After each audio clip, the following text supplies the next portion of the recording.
Hey, what's up, guys? It's a Trigger Words podcast team. Before we get started with this episode, we just wanted to put in a little bit of information since it has been quite some time since we shot this last episode. It's on very high energy. So before we get into it, we just want to speak on a couple of things before we completely get out of 2020 so that we can ensure that we have a great 2021. Starting with some unfortunate news. Yeah, man, the loss of one of the most revered hip hop artists of our generation, one of my first favorites, favorite rapper, Daniel Dumile, also known as MF Doom. Yeah, that's right. He died on October the 31st. So on the holiday where everybody wears masks, to a rapper that wears a mask for a living, that is just like the most gangster shit in the world.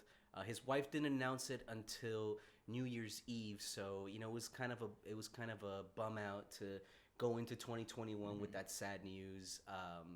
Definitely had to shed a few tears, and it's funny because one of the first times we ever hung out after an Awalato show, we went back to your spot, and the first thing you threw on was that Matt Villainy record, and we were like singing the lyrics and having a good time, and so he was too good for this planet. It was time for him to move on and go on with the aliens, man. They need him more than we do. Yeah, man. He will be missed. He will be missed, man. That's a good person on this planet. But speaking of people that aren't great on this planet, we also had some crazy stuff go down, man. Bad news? More bad news, shit. Unfortunately. This was going right into 2021, January the 6th. There was the first insurrection at the U.S. Capitol since, like, the 1800s or early 1900s. I don't remember the exact date. But there was a lot of passionate Trump supporters who were down there, and just call them by what they really are. They are some bad mama jammas. There's some, they're very disrespectful and very hypocritical. For example, they'll look at somebody like Colin Kaepernick and say, "Hey, you're being disrespectful because you're kneeling during the national anthem." But at the same time, these people went into the Capitol building, the White House, the most sacred government space, and they were doing things ranging from stealing things off of politicians' desks and stuff like that, to even like writing on the walls with feces. Like, what makes you think that that's less disrespectful than a man silently, peacefully protesting by taking a knee to bring awareness to an issue that is very broad? Like, where do you draw the line? What's the difference? Yeah, absolutely. It's very frustrating to see who is right in this. It's an ongoing fight for both sides, right? But why are they out here saying what's right and what's wrong when they are doing something probably worse? Yeah, absolutely, man. Since we shot this episode, it's been like good, bad, and we're hoping that we can just focus and channel that positive energy going into 2021. So, people, we're shooting this like 5 or 6 days before the inauguration for Joe Biden. Right? So, you know what? We don't know what's going to happen. There's talk of mass protests and more riots and stuff like that from like Trump supporters. Hopefully that's not the case. We've had enough suffering in 2020. It was a very hard year. It's very hard for a lot of us to get out of it. We're at what, 3 million worldwide for coronavirus deaths, something like that. It's a ridiculous number. So 2021 is going to be our year, hopefully. Yeah, man. I mean, we got high hopes for the future. Yeah. We had some time off between when we finished the episode to now. We're releasing it, and we had to bring up these issues. We couldn't stay silent on these things. Yeah. It's been a really good ride for us. Take a lot of work for us to get to this point, but we just didn't want to leave you guys hanging. Yeah. A lot of time has passed, and we didn't want to just come out of nowhere with a good end to the year for us. With all this time had passed and something like this that we just mentioned is going on, so just wanted to check in and share some good news with y'all as well. Yeah. Oh, we got some good news right at the end of 2020 too, right? That's right. Right before, before New Year's, we got some good news too. What was that good news, Felipe? Let them know. Well, We are an award-winning podcast, Trigger Words Podcast. We want to shout out to SOTX Scene, the music by Norma Villa. Shout out to you for recognizing us. It was the end of a year thing for them. They had different categories for different bands, new bands to check out. And what was the category that we were in? We won the best thing to come out of not playing shows. But actually, we were still playing shows. Yeah. So shout out to us. Shout out to Norma. Shout out to SOTX. And also shout out to Bear Brass because they won like best new band, during the pandemic. Mm-hmm. And Sarah's in the band. Sarah's in the podcast. So, Sarah's winning. Oh, yeah. This whole team is winning. We stay winning. So, Capital Riders, Cool Your Shit, David Dumil, Presente, we miss you. I'm glad we have all this music that you left us with. And I guess we'll keep it short, right? Let's get into this episode or what? Let's get into it, man. Let's do it, man. Cheers. Cheers.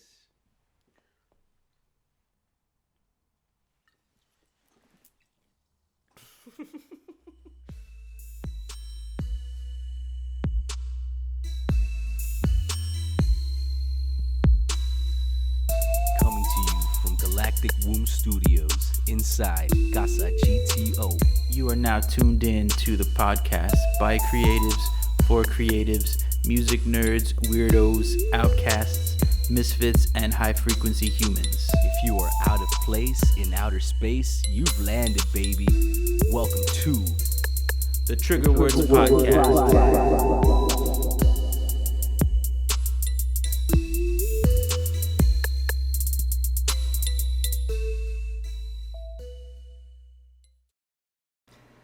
Yeah, welcome back. Trigger Words, episode 8, and not only episode 8, season finale. Yeah, this is Arturo. Back. This is Felipe. What's that? What's good? Dude, we are 9 months into this pandemic. Oh, man, I wonder how many pandemic babies are there. It's like 9 months. Well, one thing is for sure is that this baby has come to the end of its, it's like just a short part of its life, the Trigger Words Podcast. We've been doing this for how many months already? 6-7 months, something like that, since the pandemic pretty much started. Yeah, from the beginning, starting with the ideas to now. And we only say it's the end for now because this is the season finale, episode 8. We are going to go by seasons, aka albums, because we are musicians and we're releasing this as a music project as well as a podcast. So season 1 is going to be 8 tracks. You guys got to remember, we've been doing one whole interview or podcast, one whole skit, and one whole song every single episode. It is not easy, and it is not a little bit of work. Yeah, it takes time, takes a lot of effort building it. Yeah. Yeah, man, we got the vision. Just keep building. Yeah, let's fuck with the vision, fam. I fucks with it. Distort the dreams, bruv. Let's build. And we are inside the beautiful second home to Trigger Words and a lot of our colleagues, the Dakota East Side Ice House. Let's go. Cheers, mate. Doctor? Oh, Doctor? Did we get a doctor? We didn't get a doctor in today. Doctor? I am drinking a delicious, actually one of my favorites. I'm not being sponsored. I'm not getting paid to say this, but every time I do come here, I get the Be Nice Hefeweizen. It is delicious. I also call it that banana thing because it has a little banana twang to it. And mostly everybody here knows what I'm talking about when I say, just give me that banana thing. But then they got a banana beer, the Banana Foster or something like that. And now it's just like, oh, you want the Banana Foster? No. I want that Be Nice Hefeweizen. That Be Nice Hefeweizen, dog. Yeah, so how was your week, man? Well, it's actually been longer than a week. We usually do an episode every 2 weeks, but we because of the holidays, and that's also why we're going on break too. But how was it since we last spoke? Yeah, man, we took an extra week because holidays are here. Spanksgiving right. Break. Spanksgiving. I'm spankful for that ass. That's right. Just been hanging out, taking some time off. It's like you said a minute ago. It's been super busy. We've been going nonstop. Yeah. Songs, skits, writing. Yeah. Bringing out content, but it was nice to get to hang out with close family. Yeah. With COVID and stuff going on, not a lot of not a lot of my family got together like we usually do. So it's just like the close ones, you know. Yeah. How was it for you? It was good, and samesies, man. We had a very small, intimate get-together for the holidays. But other than that, been super busy, and, you know, I just want to add to what you said, and, you know, I think that we as artists don't want to rush anything or don't want to, like, we have to do it because we have to do it. Like, I think we don't mind taking a little bit of time so we don't compromise our art. And also being with family and relaxing and giving the brain some time to kind of digest also makes us sharper with the writing, with the riffs, with everything that we do. So we always come in with a fresh ears, fresh mind, fresh perspective. But yeah, man, it was nice. But, you know, we're back to work. We are 100% going again. I just recently put up this post on Facebook, kind of like a call for help ad. It was like, you know, half funny, but I was 100% serious, and a lot of people have been hitting me up for a lot of the different services that I offer, and that has been keeping me busy. So shout out to everybody who's hired me so far. Thank you so much for putting money into my pockets, which eventually leads into this operation and just kind of bleeds into everything else that we do. So, will you tell us a little bit about some services you got to offer? I do. Yes, definitely. I do a little bit of everything. I think it's best if I pull this up and I just kind of read exactly what it is that I do. By the way, I just want to say that I've never gone as viral as I have with this post.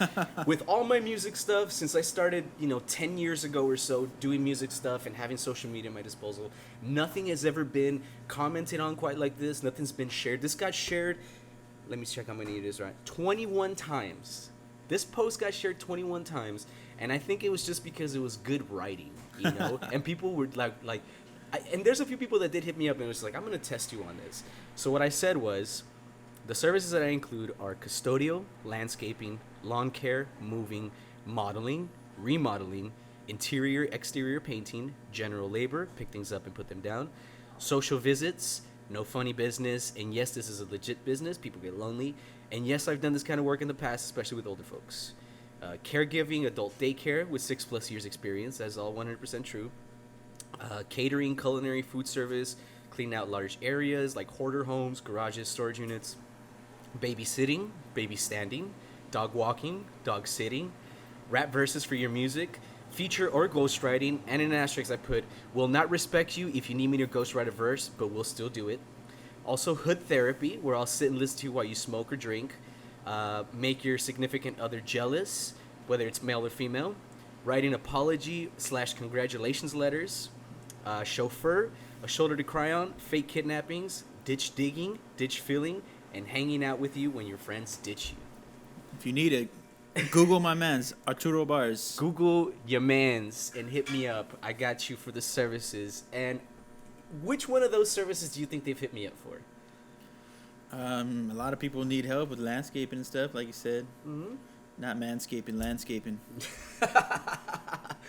Well, definitely did some landscaping. Actually, as a matter of fact, yesterday, shout out to Jeremy from Float. If you haven't been to Float, go check that out. It's this great tank where you float. You know, it has salt in the water, so it creates buoyancy, and you float, and you just kind of do this really cool meditation thing. Anyway, shout out to Float and shout out to Jeremy. But Jeremy hit me up a few days ago. Needed some help. I was glad to help him. He hooked the brother up. He paid me more than I expected. But one of the ones that I kind of expected, but I was shocked when it happened, was the hood therapy. Somebody actually hit me up for hood therapy. Now, I'm not a licensed psychiatrist, but I am a good listener. And this person really liked my services. And of course, there's that client confidentiality, so I won't speak on their names or who they are or what they're going through.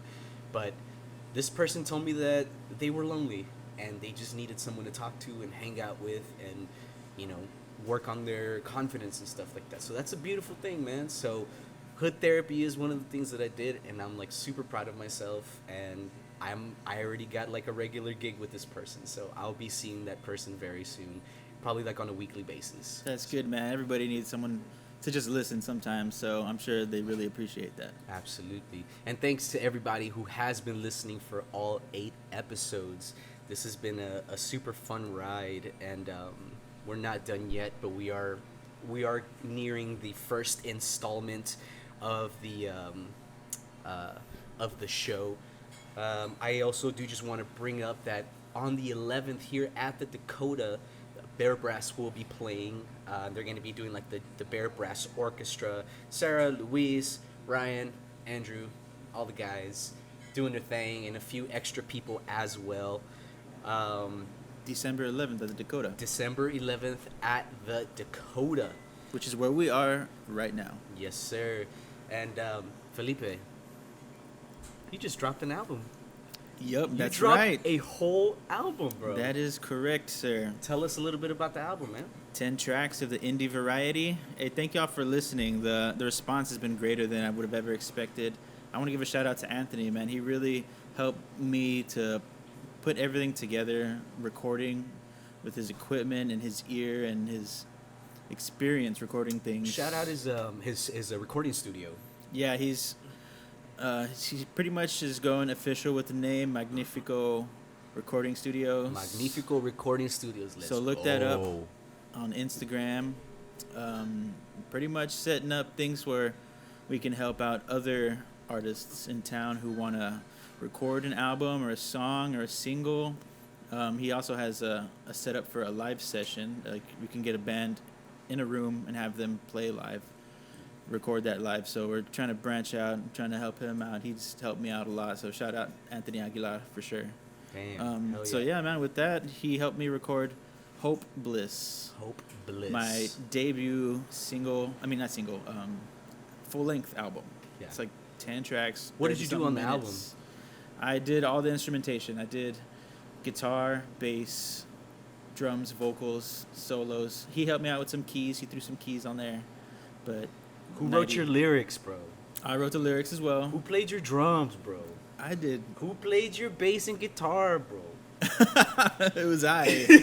Twas me. It was great, man. Just doing stuff I love to do. It's a great time. It's been a great experience. It's been a great last few months putting that together. It's been a challenge, but again, thank y'all for listening, man. Thank y'all. Appreciate it. That's what's up. And Anthony also helped us on the Dwip too.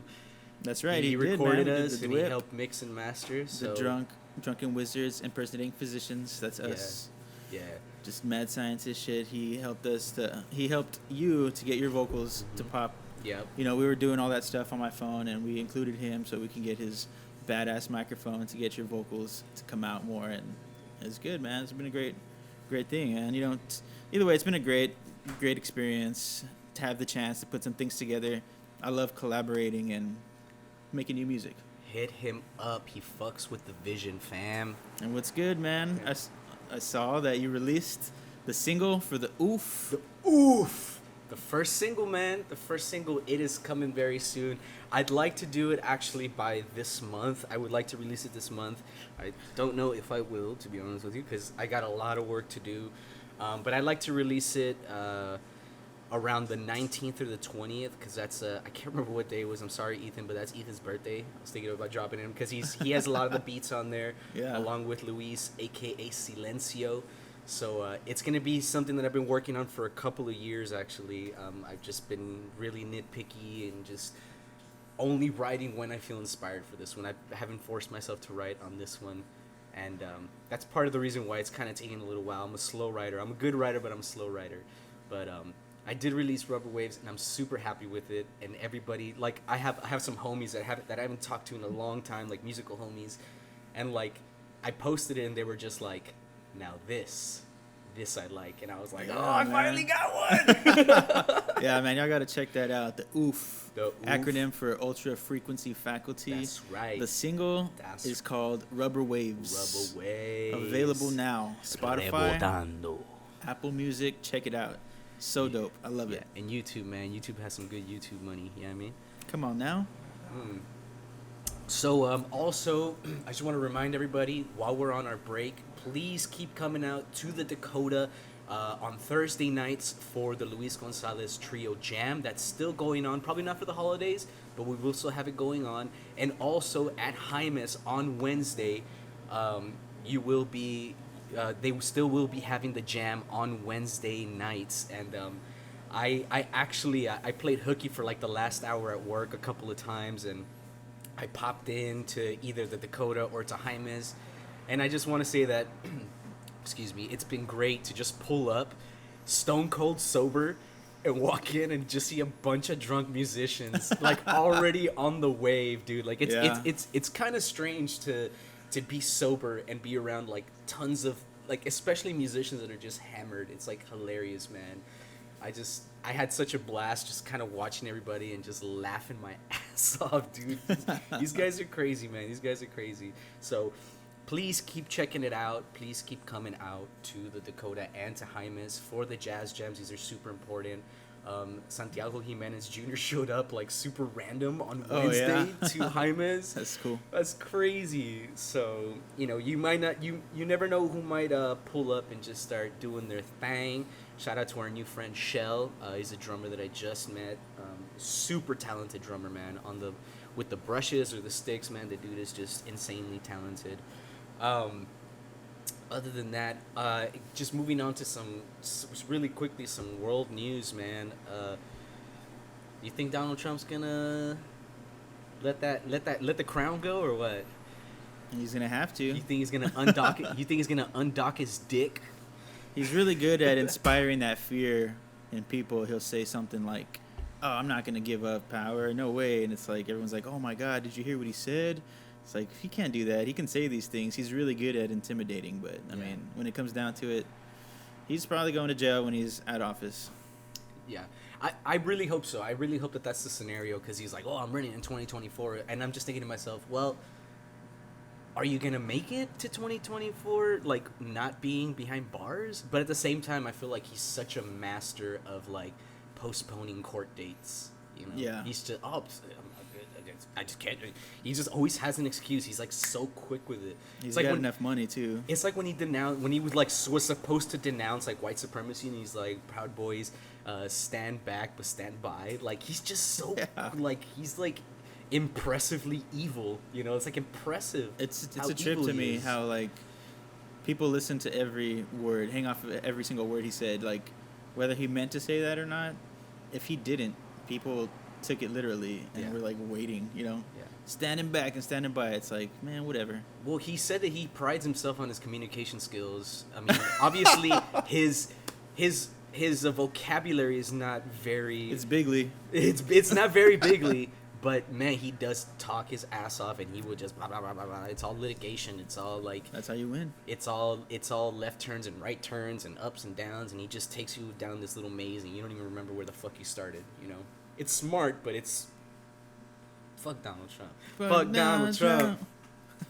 Fuck Donald Trump. And also, before we get into this song, I want to say fuck the Chappelle Show. That's right. He said it. Dave Chappelle wanted us to do it. He wanted us to boycott the show. He said he recently came out on a stand-up, and he said, if you care about me at all, if you ever had any respect for me, you won't watch the Chappelle Show. So I am a huge Chappelle fan, not only as a comedian, but as a human being. I love Chappelle. He's one of my favorite thinkers, just favorite poets, favorite writers, favorite comedians. I've seen him live, and it was like, I had to take a super important test the next day, right, for like an insurance agent test, and I failed the test because I was at the Chappelle Show the night before. And if it wasn't for that, I wouldn't be where I am today. It's true. That was a life-changing moment in my life. Yeah. So that fork in the road, you can go one way or another. That's right. Ended up here. It's hard not to quote the Chappelle Show, isn't it? Dude, it's really hard. Imagine growing up watching the Chappelle Show. It's the funniest shit ever. And he's like, yo, just forget all that. It's like, okay, I'll try. We talked about on the podcast how it's like early memes. Yeah, before like memes. Before memes, people were just yelling Chappelle Show quotes at each other. Right. That's right. That's right. Man, I'm really going to miss it, man. But until Viacom gets their shit together and starts paying Dave Chappelle, fuck Chappelle Show, man. Don't watch it. Boycott the shit.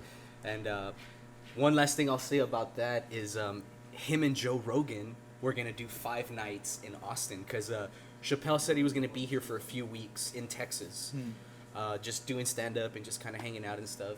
I heard it on the JRE podcast, and so he was going to be here for a while, and then I just saw yesterday, on Thursday, tickets go on sale Friday at noon. Dude, by like 12:02, tickets were sold out for all 5 days, man. Yeah. That's like a hot ticket that's a hot ticket item right there, man. For sure, man. Especially not much is going on, like big events. To have two celebrities like them at their point in their career right now, selling out shows is not really something I didn't think would happen. You know, like I knew for sure it would sell out. Yeah, I think that those tickets were like mad expensive though. I was like, oh, for sure. I want to go, but someone was telling me, I haven't looked up the prices myself, but someone was telling me, he's like, if only I had 4 friends to go with and we all paid $250 each to go. I was like, damn. And there is a bunch of people out there, so if you do, man, more power to you. But it sucks. But they're like doing like a COVID test upon arrival, right? So you still have to be masked up, but it's like a lot more lax. So that's like super cool. So let's go ahead and jump into it because I think this was a little bit of a long intro, but it's gonna be a while before we put out another episode for season 2. We're gonna go into our first or our last song of the episode, which is "If You Only Knew" by 1SK. And I know you're wondering, who the fuck is 1SK, bruh? Well, we're gonna be back with them after we listen to this song. So. I can't wait till y'all meet them. Oh, they're so great. They're just the cutest. They're a bunch of cuties. What, Kent? Kent's looking at me crazy right now. I think we better jump into this song. Let's get it. Let's get it.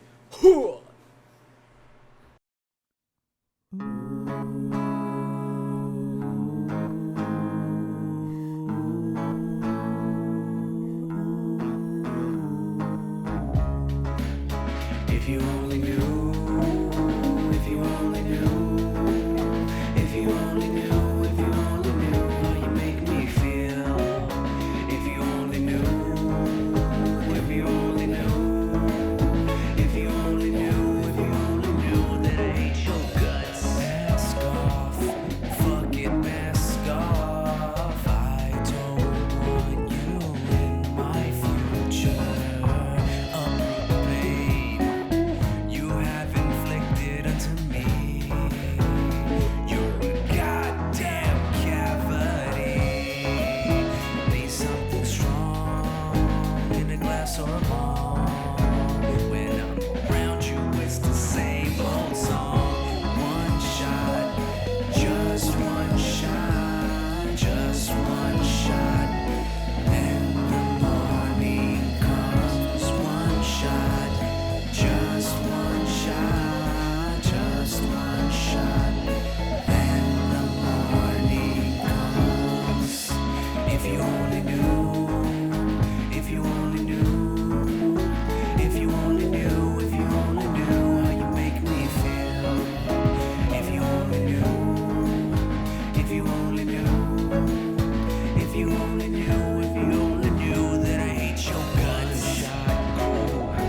One shot crew, I hate that. I love you, burning up my time, and I spent more than a dime. Should know better, but still I fall. Someone tell me why. One shot, just one shot, just one shot. Then the morning comes. One shot, just one shot, just one shot. Then the morning comes.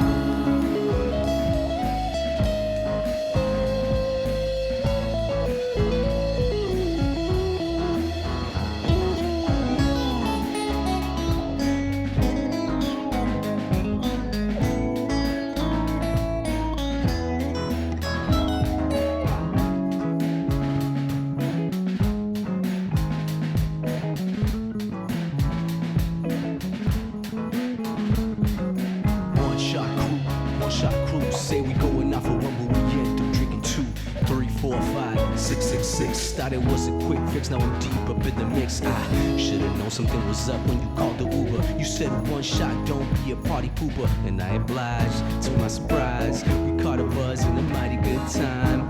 But the next day when I wake up, I wanna die. Was last night worth how I feel inside? Wish I had more sleep and less blues, and it's all because of you. If you only knew. If you only knew, if you only knew, if you only knew, if you only knew how you make me feel. One shot, just one shot, just one shot.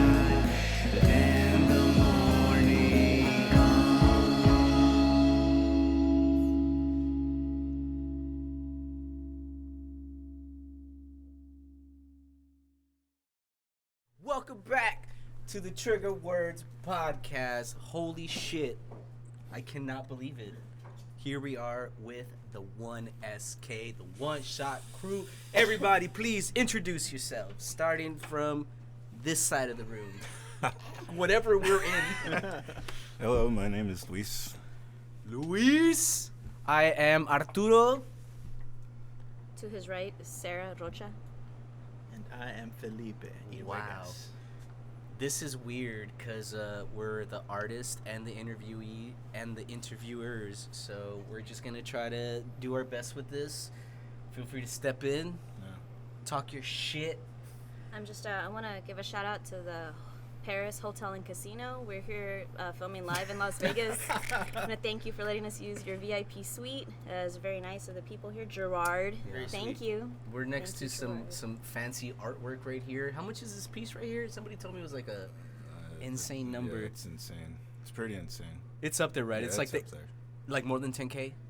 How many Ks, dude? How many Ks you talking about? I think just one. Okay. I think Felipe spilled some beer on it. I earlier, think though, too. I think any K is better than 3 Ks. You know what's my favorite I K? was just thinking that. We're going there. You know my favorite K is? Strikeouts. 1SK. Oh! Yo, so you know what? I want to pose the first question. What is 1SK? Who is 1SK? Who wants to give a little bit of a little background to it? I want to blame this guy. Well, No, it is all his started. fucking fault. It all started. Yeah, I was gonna say, if nobody says anything, first and foremost, it's Felipe's fault. It all started some time ago. You know, one night I just invited y'all out. We're hanging out, chilling. It's like, hey, let's go out for one shot. Come on, just one. And next thing you know, we go out, get one shot, and it leads to another drink. It leads to some dancing, to a good time. Thus the creation of 1SK. 1SK. One Shot Crew. One Shot Crew. Yeah, dude. It's crazy, man. I feel like I can see it like a movie, you know, that night that you were just like fucking little devil, dude. Fucking little devil. I'm such a bad influence. Just one shot, dude. Just one shot, dude. Come on, just one, dude. One. Yeah, we'll take a whole ass Uber. We'll take a whole Uber and we'll go have one shot and then we'll take a whole ass Uber back. I think I was like, I'll get the Uber. I got it. Let's go. Yeah, fucking right. Overzealous, man. We were just. Come on, let's go. It was a great time. Because that's half the battle, right? When we go out to the strip, it's trying to find parking. Yeah. No one's It's got always time tough. for it. Yeah. Yeah. It's like Yeah, 1 it always a.m. sucks. No one has time to be like circling around. So yeah, the Uber. But I mean, Ubers are so convenient. but shout out to us for being responsible too, because one shot. Just one shot. No. It was one shot. Yeah, and then it was Oh, like but, like- 13 beers after that. Because we're just like, all right, we're not gonna keep drinking shots because they're fucking expensive, dude. Yeah. Well, for me, 1SK was, you know, this is all BC before COVID.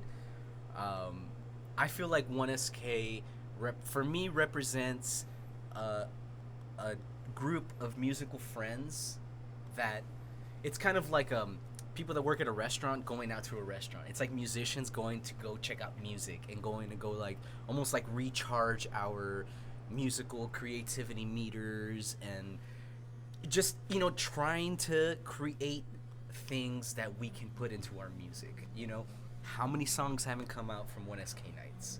You know, how many jams have we not come home to because we're all feeling amazing, we're in high spirits, and we're hanging out. And it started with us 4, you know? It started like with us 3 and then 4, and then it just never stopped that way, right? Yeah.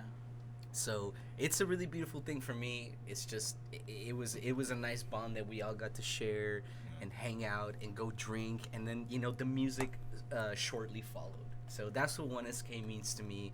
That's who 1SK is to me. It's just a group of partiers that are musicians, and we used all that to further our musical experiences, to put that down on our axes with our pencils, with everything that we do. Right.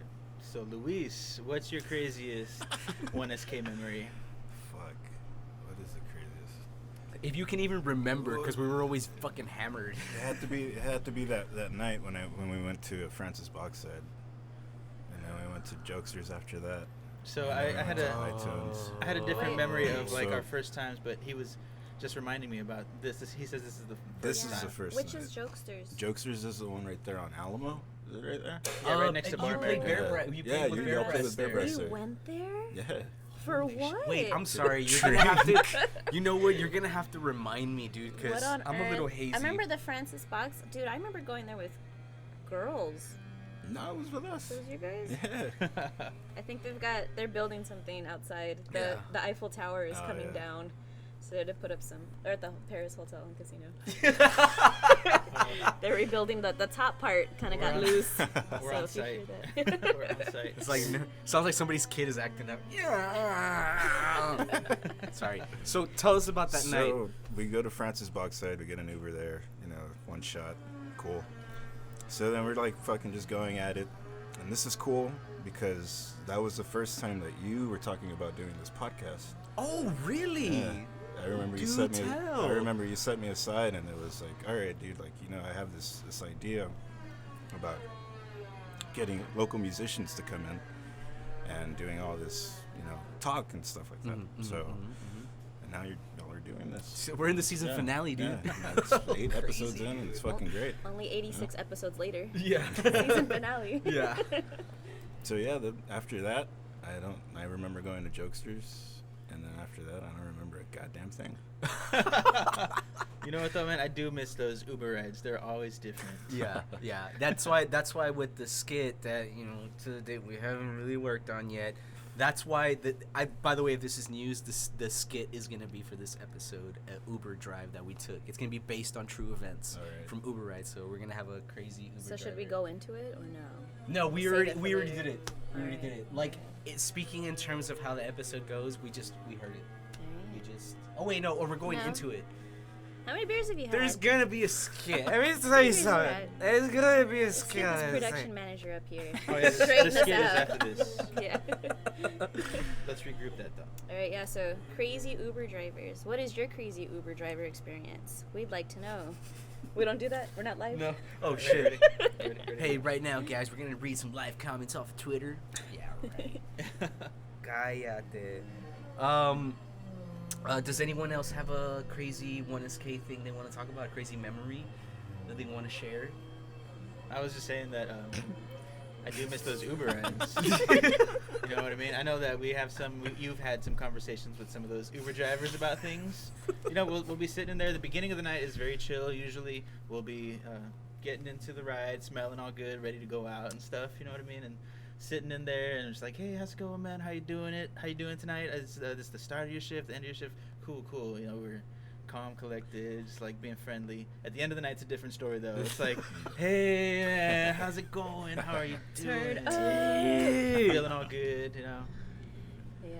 How many titties have you sucked in Obnoxious. your life, dude? Don't lie. Dude, shout out to the San Antonio Uber drivers putting up with Dude, all this for real, pendejadas, man. man. Those motherfuckers should be wearing capes.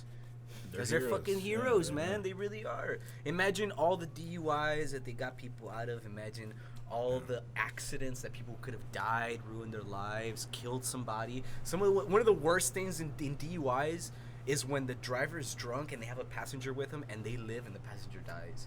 Like, not only do you have to live with like all the destruction you caused, the vehicles, the insurance companies, you got to deal with you took another person's life. It was your fault, you know. So shout out to SA Uber drivers, man. We could have been one of those people in those cars, you know. And thank you Yeah. for keeping it friendly. I like the ones that are always in such a good mood. I think I got this Uber ride once from I played a gig at the Texas Folklife. What is that? The cultural building? Institute of Texan Cultures. The Institute of Texas Cultures, yes. And this lady picked me up, and she was like, the whole time we were in the car. She had this really nice car too. She was like, I've been trying to stop at gas stations, but man, I'm so busy tonight. I'm so busy. She's like, I gotta go pee. I gotta pee so bad, right? And I just moved into Casa GTO too, right? And so I'm kind of like, I can't be having people at the house that the guys don't know, you know what I mean? Like, they're gonna see our stuff. Like, you gotta be real protective, right? Like, our neighborhood's it's a decent neighborhood, Yeah. but it's like, you don't want to be showing people what you have. You got to be or on whatever. guard, for sure. We got all this For nice sure. equipment and stuff, and man, I just remember she was so happy, and I was like, well, dude, if you want to come in, you can come in and use the restroom. She's like, oh, girl, really? Oh, Oh yeah, I remember her name was like Americus or something like that too. Like America's Diamond. It was like I America's. always confuse the guy from that commercial with Corey Cook. He Oh, does. dude. He fucking does, dude. He does sound like him. Shout out to Corey Cook. Corey Cook. Hey, Oh, dude, let's get man. you in the podcast, man. Fucking radio, man, dude. Let's go.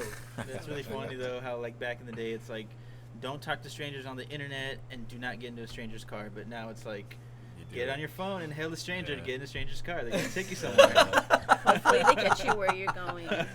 But it Man. worked out, you know what I shit. mean? They're helping out people, driving sober. Yeah. So one thing we also need to talk about is another. I don't know if it's like character building. I don't know if it helped us bond. I don't know. I could be crazy, but at least like for us, waking up the next day and going into work early, because this was in the summer, and in the summer we all work in the mornings, right? For the most part. I know that sometimes you do have to be up, but dude, that was insane, dude. We would like, okay, one shot. We would always say after like the one initial 1SK call, like after that it was like we even like made a little group thread on WhatsApp and everything. 1SK tonight or what? It's fucking Tuesday night. I love it. I like, hey, chill the fuck man. out, dude. Those were the days. You just had to put out the signal, just the 3-letter text 1SK. Yeah, It's 1SK. down. Or And like, then off. Sarah was always the first one, like, assemble. Oh yeah, that's right. And then that's it. Once like 2 people were in, that's it. We were going out. We were fucking going out that night. Good And- times. I feel like poor Luis, man. He's always trying to get to bed early. And we're like, you're coming. I'm the old man. You were literally He's the the youngest, one youngest. of the He's group. the youngest. Luis is 22-year-old. For all you single ladies out there. And a virgin. Someone just come and take that shit Just already. take it. dude. Just take it away. Take it Saving away. himself dude. for you. Special one. He's saving himself for you, whoever you are. I once met this guy at a party, and we were talking about LSD, dude. And I was just like, oh man, I would just, I was already an experienced psychonaut. I had done plenty mushrooms, and I was like, oh man, I would just love to have some acid and try it out, see what it's all about. And he's like, yeah. So why don't you? And I was like, ah man, I don't know anybody who's got it. And he's just like, do you want some? And I was like, don't fuck with me, dude. He's like, no, really, I got some. And this dude had like a little, like a lizard in a pouch in his chest. And I was like, oh, he's legit. He's like legit, A lizard. right? It's like he made that out of leather himself. Anyway, the reason I told you guys this story is like the guy, we had the transaction. He gave me what I wanted. I gave him what he wanted. And then Wait, what did he want? What did he want in return for these services? Good vibes. Oh yeah, best payment. Sounds good. Dude, No, you know but- what happens in Vegas stays. No, Don't dude, worry about it. this was in dirty ass San Anto, bro. Let's go in the streets of the west side. This shit happened, bro. So the guy gives me my shit or whatever, and like this whole time, I just bought some highly illegal shit from this guy, and I don't even know his name. And I was just like, what's your name? And he's like, he thinks about it, and he goes, call me you. So I was just like, hey, you. Ever since I said, hey, you. And I saw him at other parties, and I was like, hey, you. Hey, you. And I never knew the guy's name. So anyway, whoever you are. Luis is waiting for Luis you. is waiting for you. Oh, He no. was not a good-looking dude. Sorry, man. I mean, well, drugs are cool. Drugs are bad. Hey, no, you know what? Okay. The drugs might make you losing your virginity even better. So Maybe. maybe. All right, so we're moving on to Cut. and cut. Do you guys remember me falling asleep at parties at all? Oh yeah, Yeah, fuck man. yeah, dude. Do you remember you falling asleep? I remember waking up at parties and being like, "Why am I asleep at a party?" Yeah, what party were we at where you fucking slept on the floor? Right here down the street from the Dakota. I mean, Yeah. what was it, the Hyatt or what was No, it? The because- Vegas resort. We were at, No, because I was out of town. It was like the one we were at Fancy's house. we were at weekend Fancy. that I Shout was out to out, Fancy, yo. and then you guys had this bitchin' party without me. It was even like my birthday weekend, I think. It was like sometime during the summer, and I just got this picture like, fuck, the one time I don't go out, y'all are having this great, amazing time She missed the 1SK without thing. me. No, that was like a one Yeah, you, TK. you like fucking laid out. And then you woke up and you were the life of the fucking party again. It's like, god damn, dude. I was just Where does recharging my energy come from? batteries, dude. Well, at the time before COVID, we were all going super hard, man. And at least for myself, I was working in the mornings, in the evenings, and I was gigging with you guys a lot with Los Nahualatos. We were doing 2 shows a weekend, sometimes one in the week. It was just an insane schedule, man. So sometimes it'd be like, I got a little bit of FOMO sometimes too, and you know I didn't want to miss out. I'd be like, oh, we're going to over here. All right, fuck it, man, I'm going. And I'd just be sitting there, man. I'd just be like, oh, dude, I'm shutting the fuck down. And I'd be like, I'm gonna close my eyes for a couple minutes, and then like I'd wake up like half an hour, 45 minutes later, and then it was just like Art's awake, yeah, and then we just start raging out for a little bit more. But like, would have been super cute if you were like on a couch, you know, or if you would make your way to someone's bed. But it was always in the middle of the goddamn floor, like right in the middle of the party. Yeah, I think I saw you once. You're just like, down I go. And then you do the nice thing where you're like, hey, Art, go to bed. Hey, Art, go to bed. And you're just like, Yeah. Kaboosh. basement. Kaboosh. Yeah. Sleep is Or important. like that one time, man, we were chilling. I think it was at the Dakota. There was a jam, and you were here too. And everyone was feeling super good. And you're like, I gotta work in the morning, but I still want to kick it. And then we were like, all right, yeah, we'll chill, we'll jam. And we invited some of the players to come out, some of the jazz players. Don't bring up that time. And you're like, yo, let's do it. I'm down. Fuck it. And then you're like, all right. Halfway through the jam session, we're like going off. We didn't expect it to go as long as it did, but you're like, I gotta pass out. And you like disappeared, and we're like, where do I go? Must have been like 2:30, maybe 3 in the morning, right? And then like no one left. They just kept going. It Yeah. must have been like 5 a.m.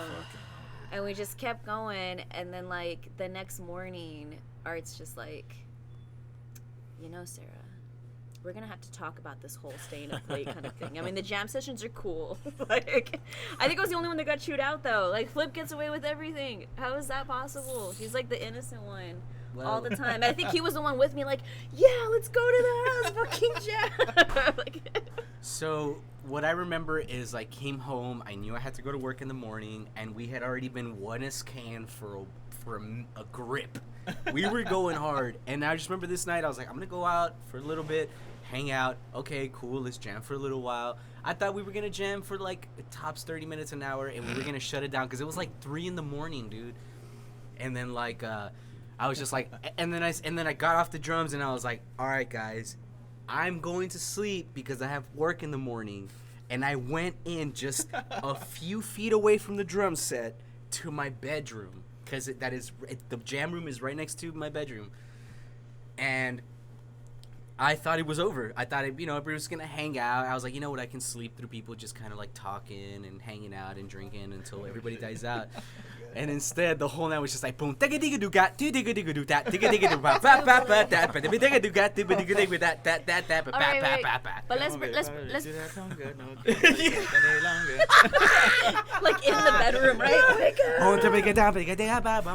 No, but like, let's roll out the cast of that night, right? If I remember right, it was Jamel, Sherashe, right? We had Adam Bishop. I think Anthony was there. Oh, yeah. Okay, Anthony Pearson, like, you cannot send that boy home. Yeah, like, no, shout out to our Chicago juicery connoisseur, Mr. Anthony Pearson. Anthony Pearson. Nikki was there that night. I think the Soto brothers may have shown up. Yeah. Like, there was just no shutting it down. No, like, it was none just an whatsoever. epic force. Like, Andrew was there that night too, right? With some girl. Remember? No, that was later. That was another night. That was another night. Yeah. Yeah, with Rudy. Shout out to Rudy for Rudy, San Antonio Rudy, Animal Protective Rudy. Service. Really, it's all a blur. We could just be making all of this Yeah. stuff. That's what I'm saying. You know, they blend together because we've had so many good ass nights. Yeah, too many. A lot of man. creative nights Too many to after count. having a few drinks or whatever. Get the creative juices flowing. The one positive that came out of 2020, man. I mean, think about it. Absolutely. If we I had think to- we weren't ready to let go of those sorts of nights, but the pandemic kind of forced us to. But we were still able to get together, even just the 4 of us, and that's still meeting the requirements of like, I know right now we're not as distant as we should. Well, but we all live with each other. Yeah. So if we were gonna get sick, we're gonna get sick. And Luis goes nowhere besides the Dakota. I just tested negative too, so y'all are good. and we're always at the Dakota, so For COVID or? Yeah. Okay. Oh. Well, what about the other test when you get results for It's that all one? good, man. I studied for that The test. spelling I bee. passed it. I studied. This one time my friend hit me up and I was just like, yo, did homeboy end up working where you're at? He's like, nah, dude, he failed the drug test. And I was like, ah. And he said, yeah, dumbass forgot to study. Exactly. Balls. Been there. All right, so before we move on from the 1SK stuff, we had one listener question from Kra. Shout out to Kra43, King Kra. King Kra, you're cute, bro. He says, I want to ask, what are y'all's favorite cereals, and also, what is good to eat at the Dakota? We'll start with Luis. All right, so Cinnamon Toast Crunch. That's so weird. Basic. Why is it fucking I weird? it's just like, Why is that weird? you know, okay.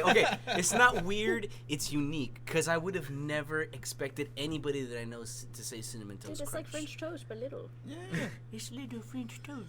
it's fucking delicious. I and just, then milk I afterwards. just Like have sweet. never heard anybody say that that's their favorite. It's like cinnamon combats diabetes, but then you also have the sugar, so it balances out. But then it's like, perfect but then it's balance. like, There you but go. then it's like wheat, right? It's like wheat. Yeah. Wheat. Wheat. Wait, are you talking about Wheaties? No. No.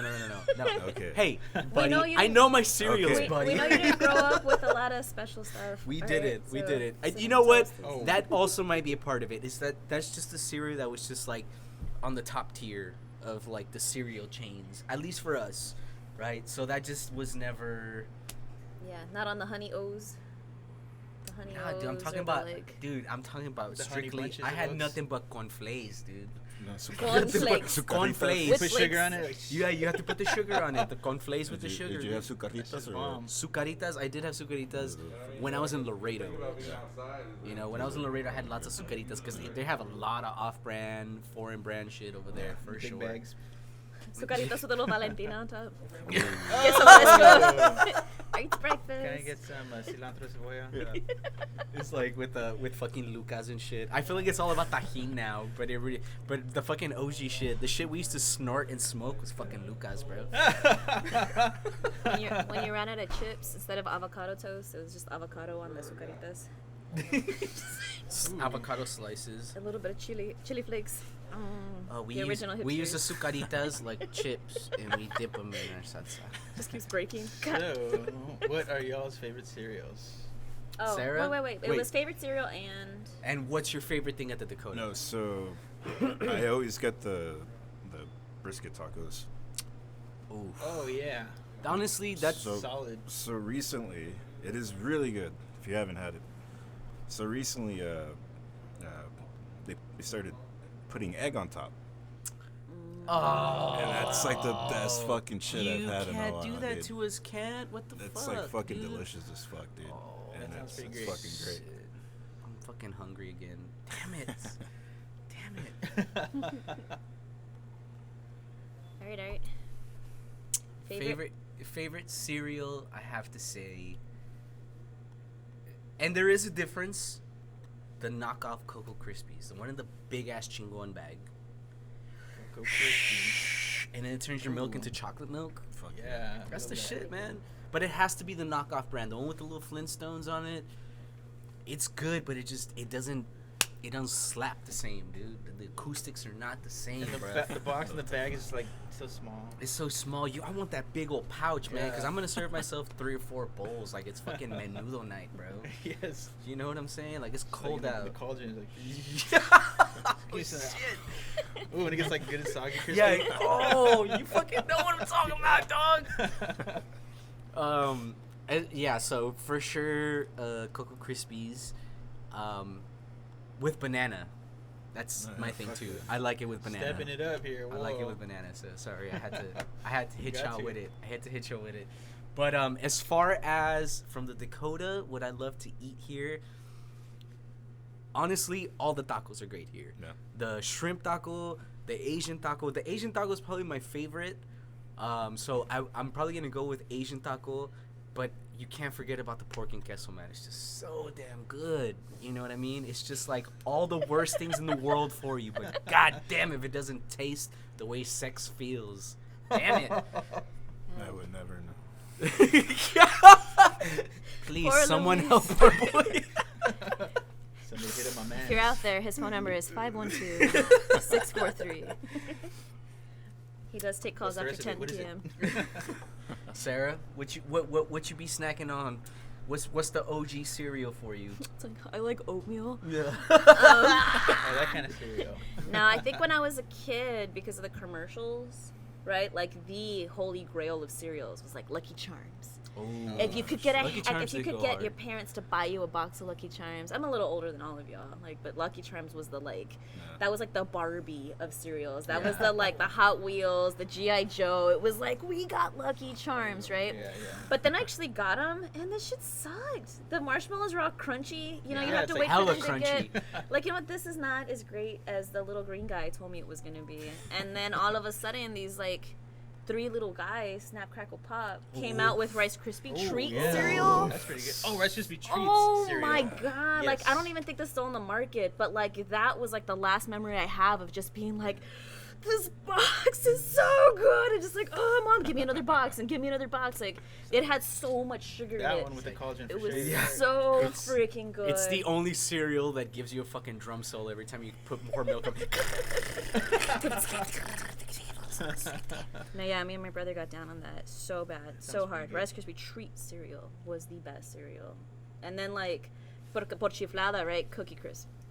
Because I like the doggy, and then the little police officer would be running after him, and he's like, Cookie Crisp, and he's got the little raccoon eyes, and it was just good marketing. Yeah. That cereal too wasn't really that great, No, you just know. little cookies, cookies in your bowl. Eat that shit up. Let's just keep rolling though. All the little ball ones too that nobody like. I like Kicks and also like Cocoa Puffs. Oh, that's You where know, we differ. the little ball Kix are ones. pretty good. I don't know what it was about the Damn. texture. Yeah, Kicks is just like maíz. Actually, Sopa de maíz. Trix now is the little balls. They used to have the little shapes of the fruits. It's now the little what? balls. They It's changed the it same thing as up. a Captain Crunch, and they cut up the roof of your mouth. Kicks isn't and like shit. that. yeah, No, yeah. Kicks Yeah. is like It's mother soft. approved. Yeah, it's Kid tested, mother approved. It's like- Kicks is What's the sogginess to what's the viscosity on that? You know what I mean? How long? ratios, What's the yeah. milk dwell time on that? I don't think you remember what Kicks tastes like, man. It's not like Captain Crunch.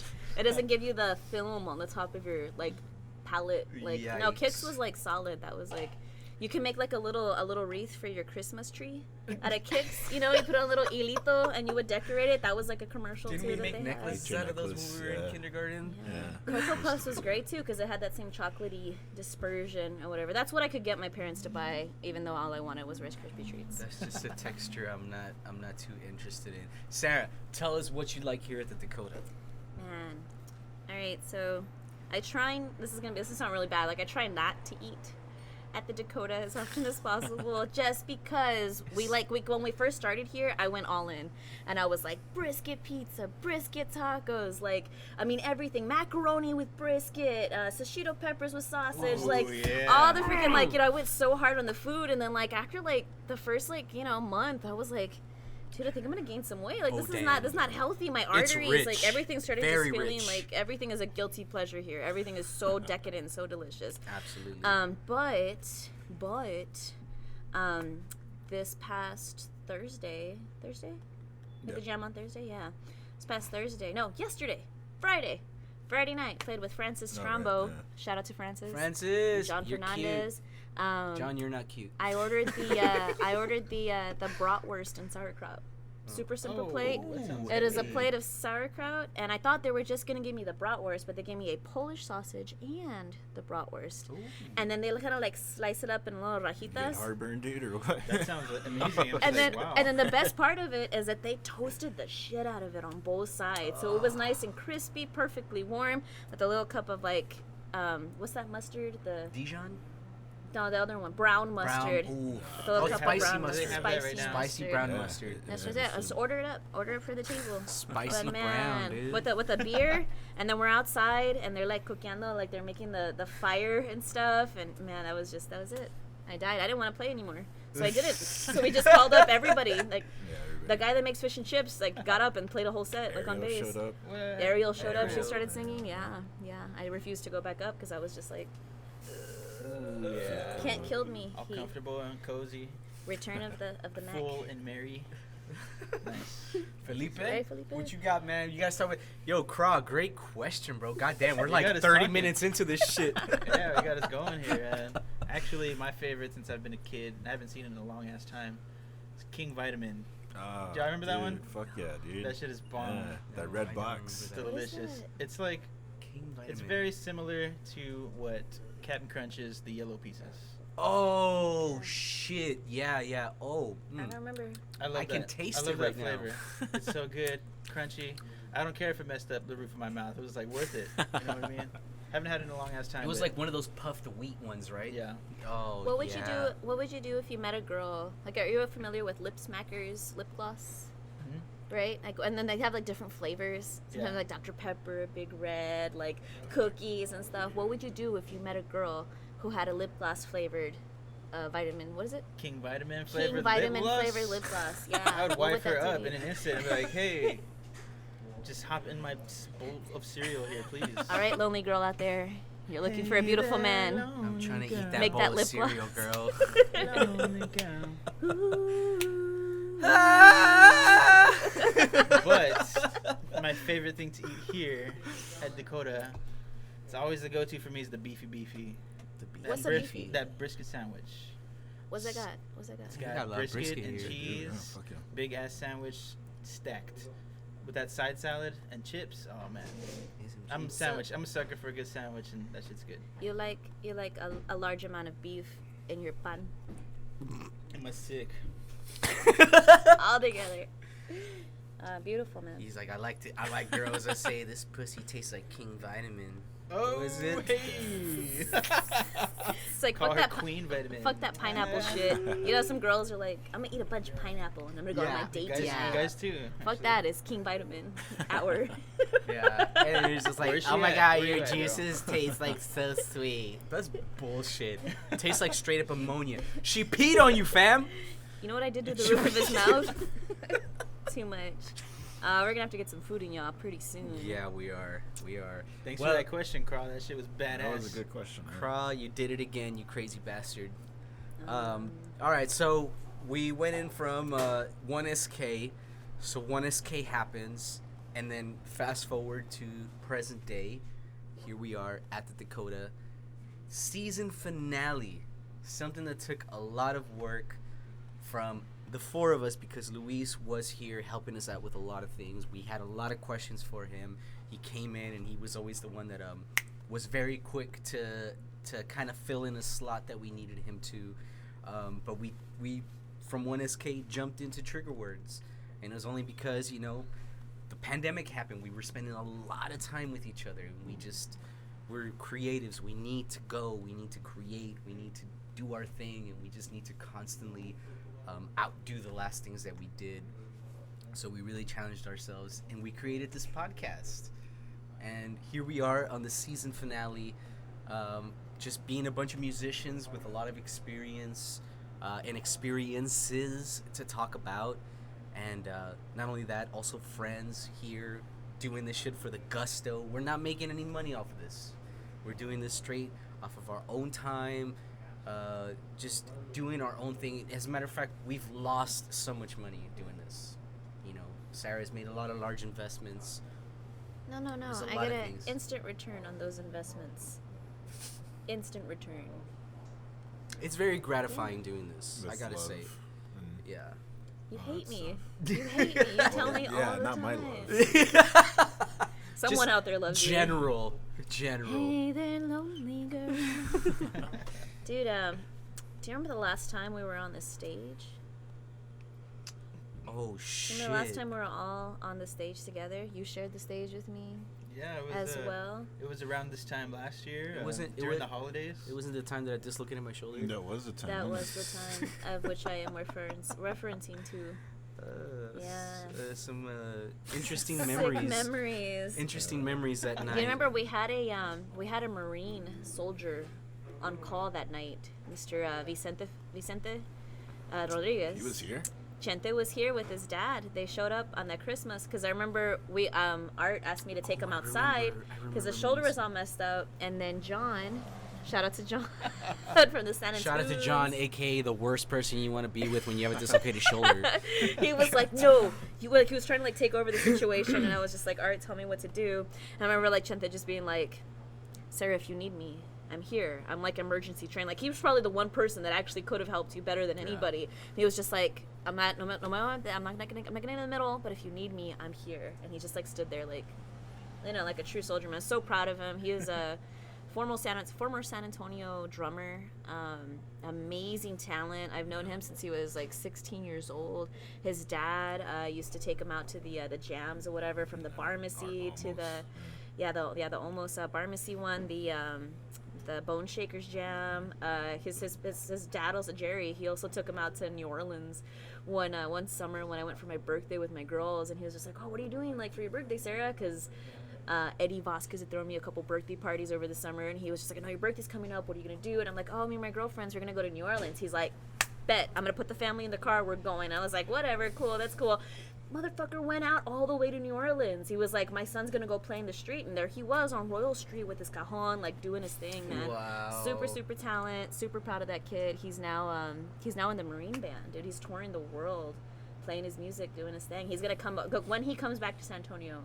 Like, watch out. He will be like a force to be reckoned with. Like, that kid is just gonna explode. He's all over you guys. You know what? I remember the person, but I don't remember that he was there during the. I mean, I was like in crisis mode, so that was a crazy night. That was the coolest thing, though. We were like, all right, go to the emergency room. He's like, no. Nah, fuck that. Just shove that motherfucker back in there, dude.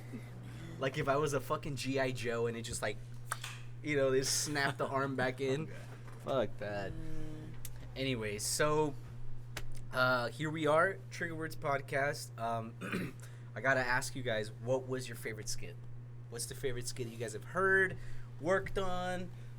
Just how you guys feel? You guys have anything that stands out as far as skits? It have to be Joaquin's skit.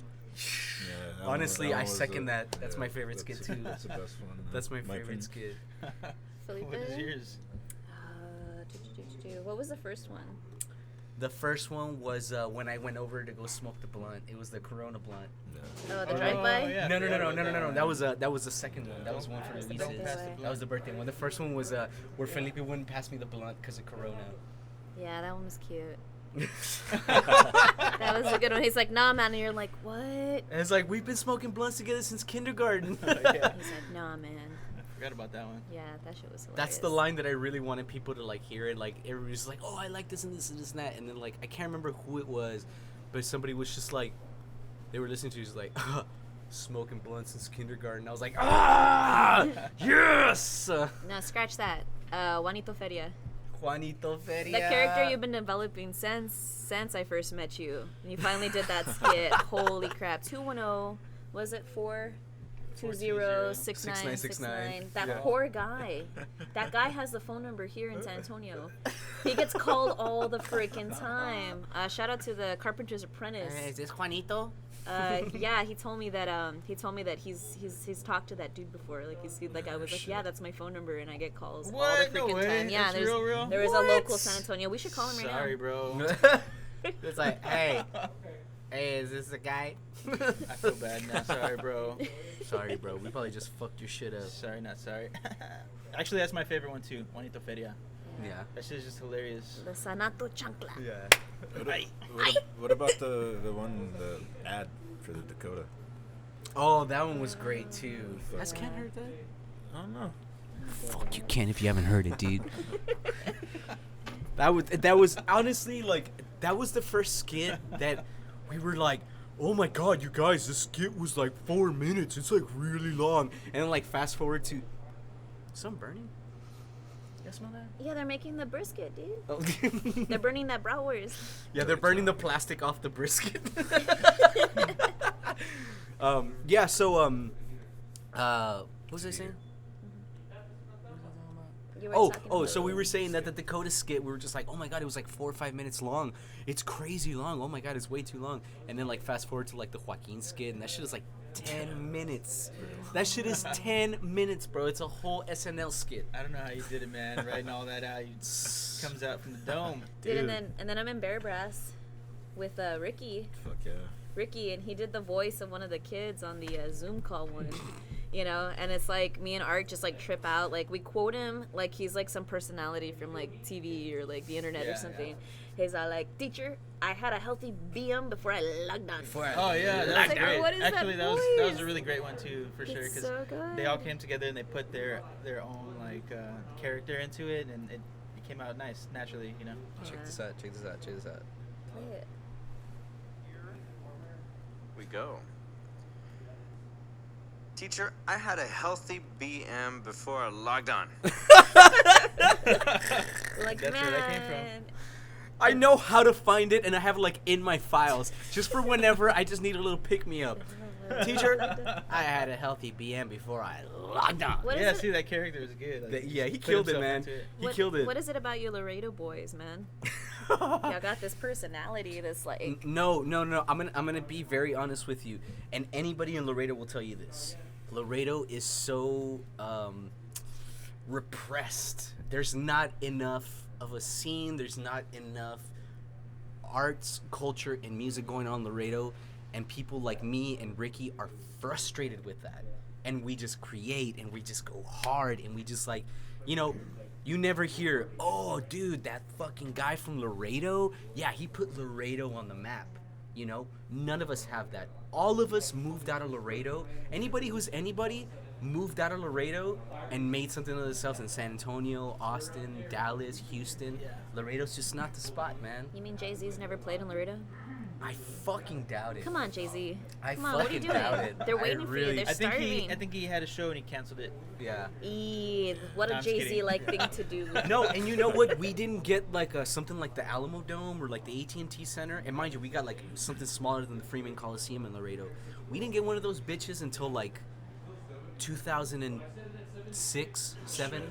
Like, dude, we just don't do shit like that, you know? Yeah, but like, how's the weed though? Pa' You qué know- preguntas? You know we live right next door to the biggest importer of illegal drugs, right? I mean, you know, they're doing something right. Yeah. No, you know what? I'm gonna tell you something. When I was in Laredo, I've been smoking long enough to know, but when I was in Laredo, you would get Reggie that was like green, like lime fucking green, no seeds. And it was like Reggie. This is Reggie. That's the right? KB, the kind bud. Yeah, it was like really good, really bright, really stinky bud, and it was Reggie. And then like they went to Dro, and it's fucking over, dude. It's fucking over. So you got something to do when you're in Laredo. Yeah, drugs. Mostly. Pounder Reggie, $30. Visit Laredo. Pounder Reggie, $30. Ah, la verga. I would love that shit, dude. Cool. How we doing? Yeah, hang on. Let me go back to this. So, who's y'all's favorite guest? Who do you think that shown the most as a guest? Who do you guys think? And mind you, we have 2 guests here, that have been in the episode. Y'all can say y'all. Or Y'all y'all's can- own you can favorite say guest you. if you want. That's totally fine. I Still love the highest grossing episode. Sarah's episode that's is right, the yeah. most viewed. Because my That's mom for watched sure. it like a shit ton of Yeah. Thanks, Mom. I just want to add an anecdote.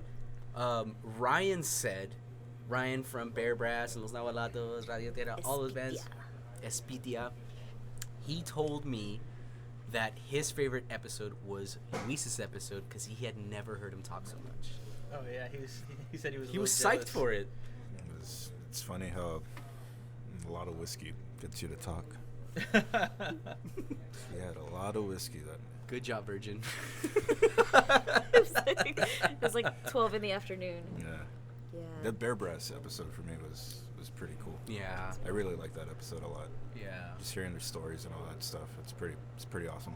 All those Yeah, guys yeah. are beasts, man, in their own right. They've all done so much, and All right. the fact that they've come together to form this awesome band, soon to be orchestra. Yeah. December 11th at the Dakota Eastside Ice I House. know. They're gonna wait. The orchestra is gonna be later. Oh, it's not on the 11th anymore? Yeah, they're gonna play on the 11th, but it's gonna be a Bear Brass rendition. Yeah, Just but regular, degular. But the full jazz orchestra will come. Will make itself into fruition. We just gotta practice, man. That's what's up. Word. Okay. Yeah, Okay. that's what's up. Word. Well, I gotta say, for me personally, the Joaquin episode, man. It was great. He fucking, I fucked up. And I was just like, the first question, I was like, I want to get right into it. Give us a Sasquatch update. 30 minutes later, bro. God damn. Woo! God damn. Shout out to Joaquin, man. That's the dude. If it wasn't for Joaquin, I would have never met you guys. So, shout out to Joaquin, man.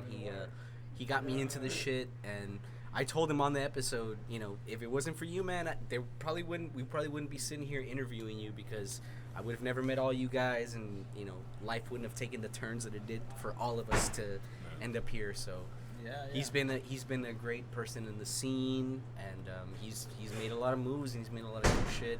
He's put a lot of money in our pockets. So that was my favorite, personally, and it was great to sit down and talk to him in a formal way, because I owe that guy, I owe a lot of my success to that guy. So for sure, Joaquin. Now that I'm thinking about it, I can't remember how they met me. Back in the Salute days? Back in the day, yeah. Either they saw me playing with Royal Punisher, like Corey and Phil Luna and all them, or I don't know, or just saw me there. Maybe they believed me that I played bass. I have no idea. I'm trying to think back to how did I get asked to play that first gig with them in Del Rio? Ni madres. Oh, I must have just hung out all the time. Jake, we got Jake, piano player, aspiring piano player here in San Antonio, and he just came out. It's 2 p.m. and he's like, I came to support you guys. Oh. And he was just out here last night. Hey, you guys free hat, man. Get the fuck out. No, and he was just out here last night, and he was just like, man, that IPA went to my head. I was like, oh, that's and Nikki freaking him out all night. That was cool. That's adorable. But yeah, it's I wonder, that was me 10 years ago. Just kind of oh, you guys. Huh? The IPA just getting you. Yeah. I'm here. I play bass. It's what? just flicking. It flicked this third eye. But yeah, man. The origin stories. Yeah. Good days. So, I want to pose this question to you guys, to you, Sarah, and to you, Felipe. What was your most stressful moment during this whole podcast experience? Because Felipe, you're our musical guy. You edit the music, you do the levels, in conjunction with Luis, who helped us out a lot in the very beginning when we just didn't know what the fuck we were doing. You helped us out a lot with it, but then the task then turned to you, and then Sarah, you juggle many hats, minus the free hat that we got out here for everybody. And as far as the audio, the video, the editing. So I want to pose the question to you guys. What has been your most stressful moment throughout this whole process? Well,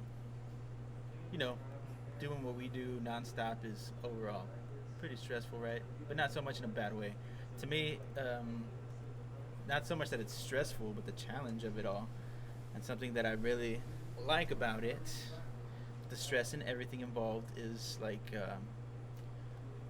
deadlines we give ourselves, the timestamps we put on things, because it really motivates to get it done, and then many times we've had to cut it close to the night before. I'm mixing a song, and I'm like, okay, it's ready, and then even after that, it's tough, it's how they say an artist's work is never done. It's you just want to keep working on it, keep doing it till it's better and better and better, but you gotta let it go. At one point, you gotta be like, okay, this is good enough. This is gonna fly. Go fly, butterfly. Go fly. You know what I mean?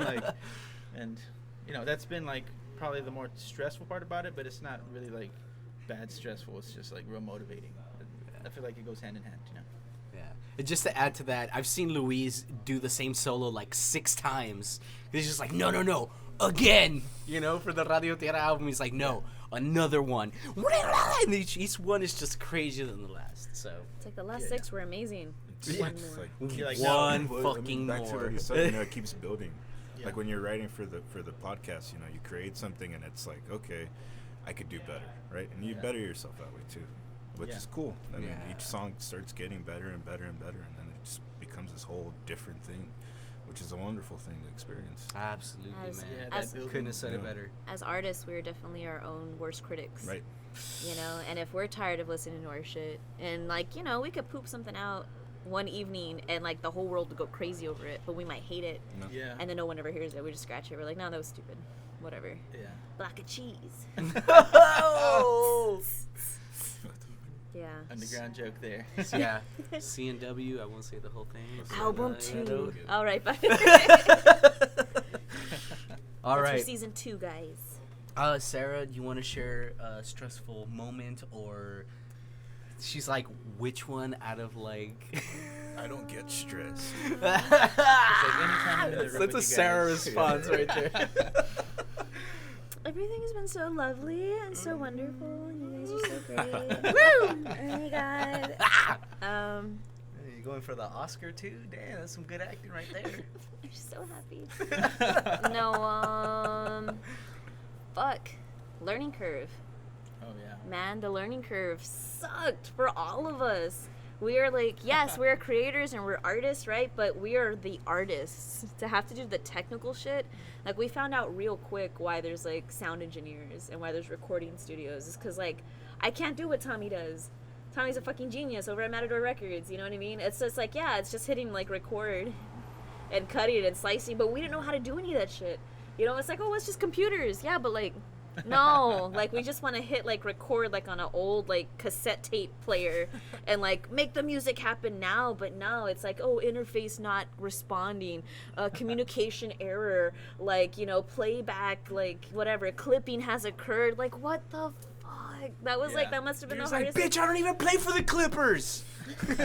Like now it's like super easy, and now we're just like, oh yeah, just do this. But we're still so limited. Like we learned just enough to get this like happening, you know what I mean? Just enough to be able to record a guitar track, just enough to do vocals, just enough to like, you know, mix and master as limited as we could or whatever, and to get this like out there. But like, goddamn, you know. And then I done set myself up for a whole other challenge, which is I promised myself over the break I would learn how to use Adobe Animate, so I could start like cartooning and all like the funny skits or whatever. Like I want cartoons for all of those. Yeah. I was like, there's another learning curve. I'm just gonna be throwing shit at the computer and just be like, no, like why don't you just do what I want you to do? Yeah. But yeah, like the technology stuff, because man, I'm used to showing up and playing. Right? Let somebody else record. Let the sound guy deal with the levels and how it's gonna sound, the PA and all this kind of stuff or whatever. Like, I'm just here to look cute and play a few riffs. Yeah, and so to have to like keep the creative energy going while also all the stress of the computer stuff. I remember at the beginning too, like you guys weren't very confident with it, and I'm just sitting there like, I gotta figure it out. I just spent like whatever, $200 on this editing software. All right, it's only $200, but like let me do it. Let me work it out. $200. God damn, Get shit. Well, it's been a lot, but I've been having some really good gigs. It pays for it, right? So I pay all this stuff or whatever with the gig money that we get. Santiago call you? No, No. he was really drunk that night, man. Yeah. He's like, you want to play bass for me? And I think his bass player there was there, and he was just like, no, I'm the bass player. I think that was that guy that was like, but yeah, no, being able to troubleshoot the crazy stuff that was happening, without like demotivating you guys, because there would be like a whole night where like, let's record, let's do this, let's get together, and then like, oh, my shit's not working, and it's like 20 minutes later, 40 minutes later, an hour and a half later, it's now 1:30 and we still haven't figured it out, and you guys are just out there like drinking and just like, oh, we're ready, and it's just like, I think we're gonna have to wait. We're gonna have to wait till tomorrow. That learning curve, because we've had many of those where we're just like ready to go, and it's like, oh shit, we got to learn about this, and then it's like we take that time, those hours, and then the next day we're like, all right, let's try this again, and we like further ourselves even more, and we'll get to record some more guitar or whatever. But dude, those learning curves. So for all you asshole musicians out there that are on like record labels, you know, and then y'all could just walk into a studio and everything's all set up and all the levels and just give me my mic so I can be creative. Like, fuck you guys, man. It's like the Must vibe, be the nice. vibe, like they have lightning in a bottle just ready to go. Just, yes, hit record. And the best mixing and mastering that like money can buy. Like, Yeah, I man. don't know what it's like when you're trying to do fuck all yeah, basic Becky It's style. only $200 though. Yeah, we get 2 of those. Come on. Only 200. Only 200. Dude, how long did it take us to save up money to be able to record the Radio Tierra album? Oh wow. How many gigs? And where everyone's like, well, can I at least make $20 tonight? And we're like, no, it's got to go in the pot. And they're like, well, fuck that. I don't want to come out anymore. Like, the discouragingness and the, like, man, like, the struggle is real, man, for musicians trying to get their stuff out there. I'm just glad that we finally figured out how to record ourselves, how to be able to, like, put stuff together on the fly so that, like... has been game-changing. So that we don't lose the momentum, you know? So that's, like, that's been the biggest challenge is getting good at that. For me, I think that, you know, I could sit here and I can recount stressful moments that I've had in the podcast, but I don't want to do that. And the reason I want to do that is I don't want to do that is because every single time we had an issue, we always came out 10 times better out of it. So I'm grateful for, and I hate to sound like a broken record because I say this all the time, but those difficult moments do make us better. And, you know, we're here. Look at us. We have.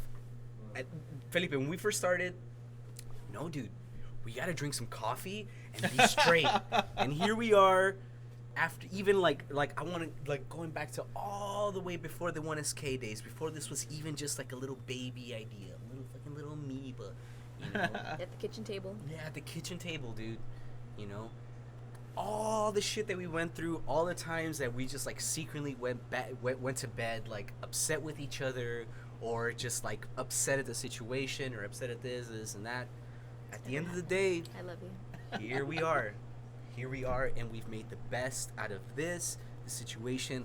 We've gotten a few good people involved, and that's the beautiful thing about this whole experience. At least for me, I would take the stress 100 times of everything that we've been through. Yeah. Just for all of us to be able to come out at this end where we are.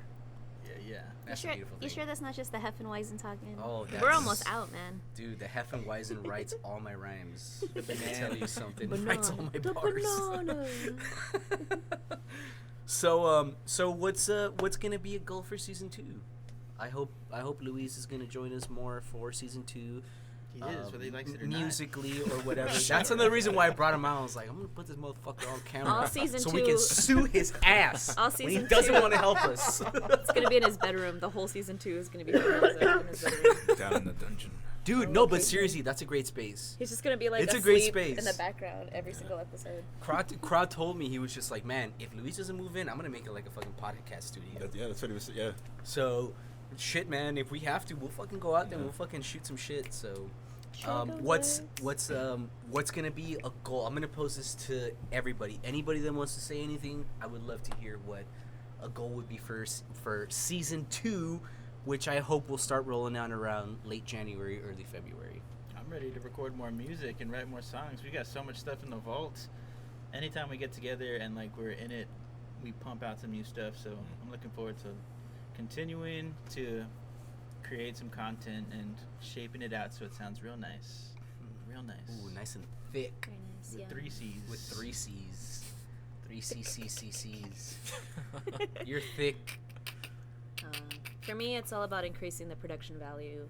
I want to make this look clean, look awesome. I want to make it look really expensive, you know? So whether that's like badass graphics or whatever, animations, like, you know, star wipes in and out of Luis's face, like constantly. Star wipes with the beard, just like, you know. But no, like production value, absolutely. Like making that much better and with what we have, you know what I mean? But we can do a lot with what we have. And so 100%, no doubt. So bringing out that creativity, getting myself a little bit better on the editing and the filming side. I come from a long, rich family of filming. Shout out to Joe Ray Rocha. Joe Ray! 2-time Lone Star Emmy Award winner. Oof! He's just hanging out in Austin. He's just having fun. He's Director of the Radio Tierra Tray Flip video. Yeah, Let's pumping out all these documentaries. Little mini movie. Come on now. Best friends with Matthew McConaughey. Whatever.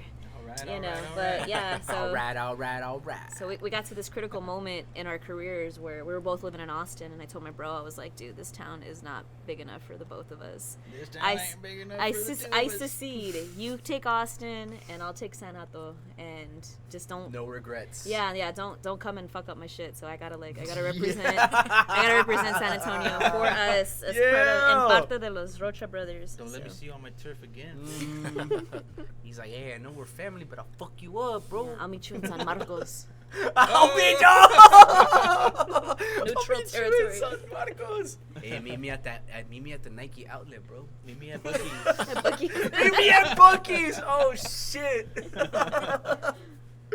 We'll settle this over some roasted nuts. Over some beaver nuggets. Beaver nuggets. Hey, meet me in the bathroom, bro. That's the cleanest place we can meet, bro. Goddamn. All right. Sponsor us, Buc-ee's. Come on, Buc-ee's. Let's go. You ain't doing nothing with your money. It's COVID. Donating to Trump. No, la chingada. Really? Oh, are they really? I think so. Cancel Buc-ee's. Oh, man. I'll have to get my beaver nuggets somewhere else now. Fuck Buc-ee's. All my homies hate Buc-ee's. Yeah. It's all Dude, about beaver they're not even nunchucks. behind him. We're just like I know, we're just making shit up. Sorry, Buc-ee's. We love you. I think we love Fuck. you. I don't know. Do some research. All right. What's your goal?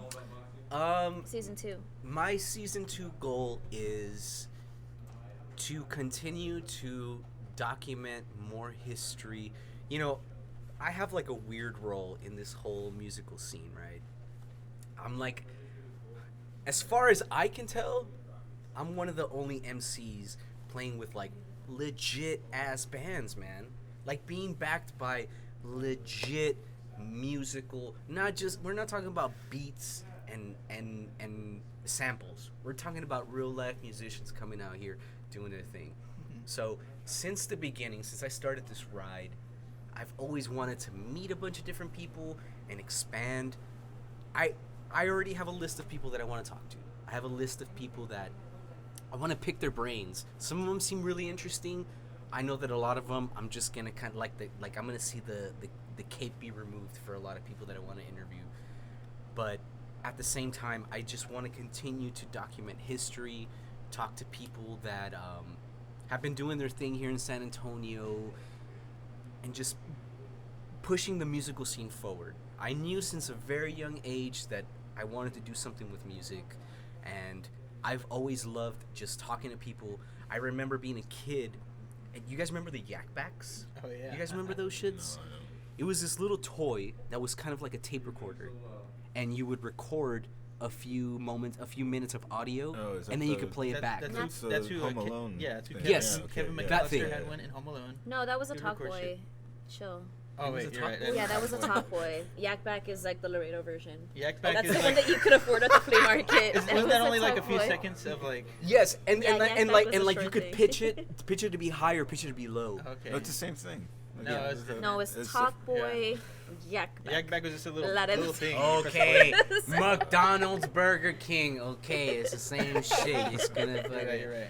But like I remember I had a Yak Back, and I used to dude. I remember interviewing my mom, right? I just always liked doing this. So this is my thing, and the fact that I get to do it with another thing that I'm really passionate about, which is music, that's a beautiful thing, man. So I would just love to keep talking to people and just learning about their lives and learning how their musical journey has been. That's a huge goal for me, is just reaching out to new people. We, in season 1, we covered all our friends. We covered the people that we care about, that are in our inner circle, that we constantly jam with. Great, awesome, we did it. You know, we did as much as we could to promote and excel all the ideas of the people that are in our immediate circle. It's time to branch out. Let's make new friends. Let's get new perspectives. So that's what I'm excited about. But I'm scared. What if they don't like us? We are unfuckwithable, guys. All of us. We are unfuckwithable, and I think that everybody's gonna love us just fine. That's the new one as K-name. We are the Unfuckwithables. Oh. Unfuckwithable. The unfuckwithable. Fucking virgin. So good, please make this man a man. Oh man, Luis, you got something you wanna Oh, man, add for season 2? There's a lot of stories to be told, you know. So get those stories, get them out there, Yeah. because you know there's a lot of knowledge out there too, here in San Antonio, especially. Yeah. And we need something like this for musicians, especially, Yeah. because me and Sarah and y'all hang around with everybody all the musicians that come out to the jams. At least the good ones. Yeah. When the other good ones find out, they come around. Do you see yourself being able to interview maybe some of the older crowd in San Antonio? You know, maybe taking a part in that.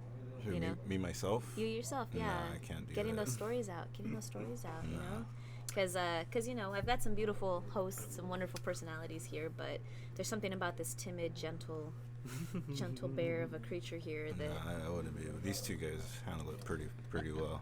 It's like if No, you there's it's like if media. you ask me like, hey man, can you give me a guitar solo like the Weez? It's just like, la verga. I would need a few years to practice the shit, you know. Maybe we just focus on some cat interviews then. It is. That's easier. Yeah, Oh, it's- God. That's gonna get us views on YouTube. People That's love true, kittens. Yeah. Hey, doing interviews, it really is a dance. It's an art. Yeah. It's not simple to do.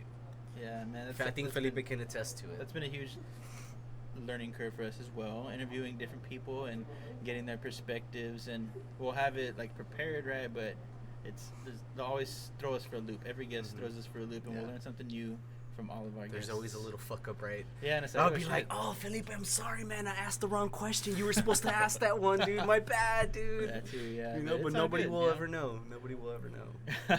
But that's been great. You know, I love that. I think my biggest headache is is accounting for the mic hoggers. Sometimes people just want to talk right here really loudly.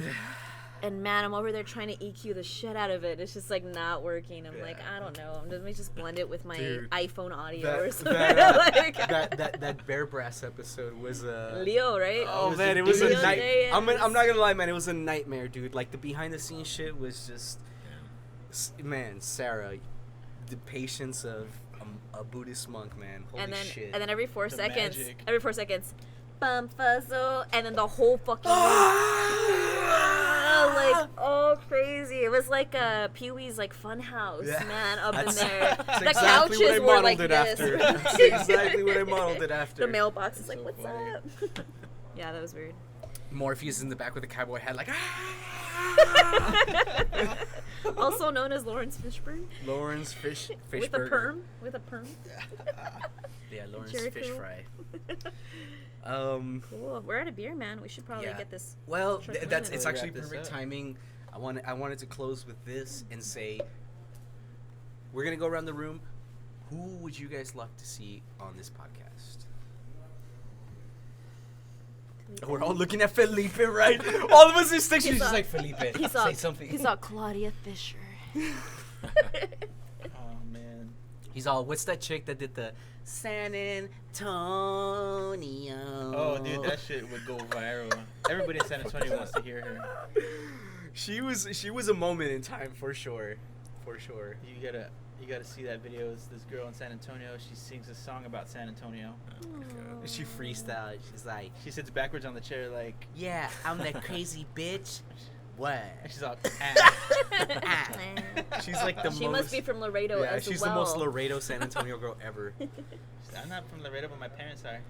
She's just hood AF.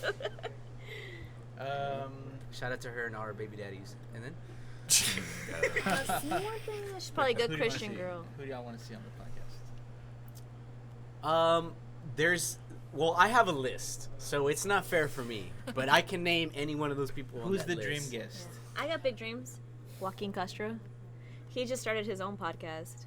I feel like he lives here in San Antonio. I want to see what he has. So what you guys would ask for him? Like what y'all would bring out of that conversation? I feel like it'd be extremely easy to interview him. It's not a problem. But the thing that gets me is that he's not in the music scene, and like if you were like, hey man, he plays the organ. Oh shit, fuck it, let's talk to him. He mean might. organ? How will you know Does unless he? you ask him?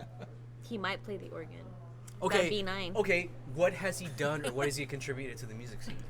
He's got a podcast.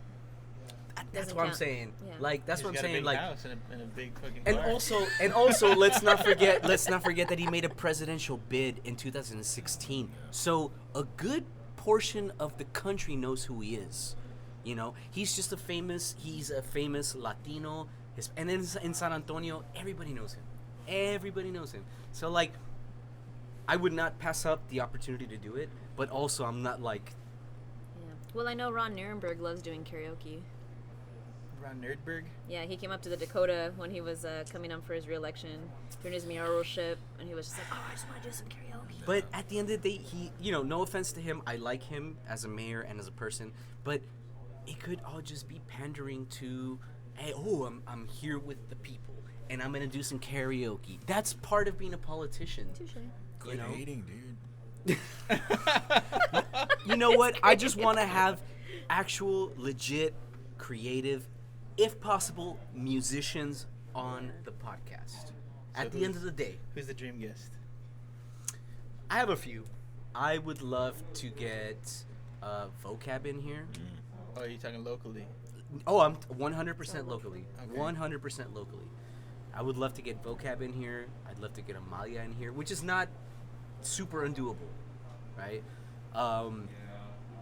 Daniel Miller, Jamail Shasher. Post show. There's a lot of people. I can think of a lot of people that I want to interview. And those are honestly probably going to be the first people we tackle. Because I would love to tell their stories. I feel like we see them online all the time. They're always like Daniel and Jamail, constantly dropping something, whether it's on Instagram stories, whether it's like actual posts on Facebook. These guys are busy. They're working on their craft. We have to talk about them. They're providing to the longevity of our musical scene. We have to speak to them. They are the future. Yeah, man. Absolutely. I agree, man. There's a handful of players out here in San Antonio that are still continuing to play amongst all the bullshit going on around us, and those, including those people that you just mentioned, I would love to have them in here too. They're keeping it going, hustling. These hustlers out here, it's working musicians. It's tough, if we're able to help them out and give them a platform for them to share their music, I'm all for it. Yeah, 100%. And then if we could, on top of that, also, do the same thing we've been doing on the season, where we collaborate, maybe bring them into the skit, maybe bring them into the song. Can you imagine what a trigger words Jamail collab would sound like? It'd be fucking crazy, man. Proggy, jazzy. Fucking anime songs about fucking whatever. About man. hot dogs? Yeah. Dalton Mattingly. Dalton, man. Shell. I would love to talk to Shell too. And just Justin pick his Witt. brain. Yep. There's a like lot a of drummer people. panel, a whole drummer episode. There's a lot of people, That shit's man. on there. Would be badass. I've been looking for drummers my whole life. I would love Look to. no further. I would love to interview John Fernandez. Te lo sigo. No, I'm just like. Hey John, how's your cousin? How's your cousin, John? All right. Say hello to his mother for me. All right. Well, guys, I think we can end it on that note. Fucking amazing. I love you guys. 1SK, trigger words, and whatever comes up after this. Yeah. I'm ready for it. I am 100% ready for This it. is only the beginning. Only the beginning. We are going to put everything on Spotify as far as music. We're going to put everything on YouTube as far as skits. We are going to be busy trying to gig. We are going to keep going out in the scene. We're going to keep being creative, and we're going to go just write new music, the four of us, and we're going to keep seeing what the future of this thing is. So, stay anybody tuned in. Stay got tuned. anything else before we sign off? Stay tuned in, y'all, because we're moving forward. Stay on the ride with us because it's going. Well said. And we're not gonna get COVID. Go get tested. Yeah, go get tested and love each other. Yeah. But not too closely. Yeah, not too close. Social distance. The mask stays on. Yeah, don't forget to vote. Oh, wait, we already voted and we found a winner. Stop being a puto way. All right, good job, guys. Yeah, let's hit it. Can we do like a 4-way fist bump? Disassemble. What is K disassemble? All right. I gotta take a piss. So do I. Maybe we should get the flame. Flame off. The following skit is based on true events. No names were changed because no one was innocent. Listener discretion is advised.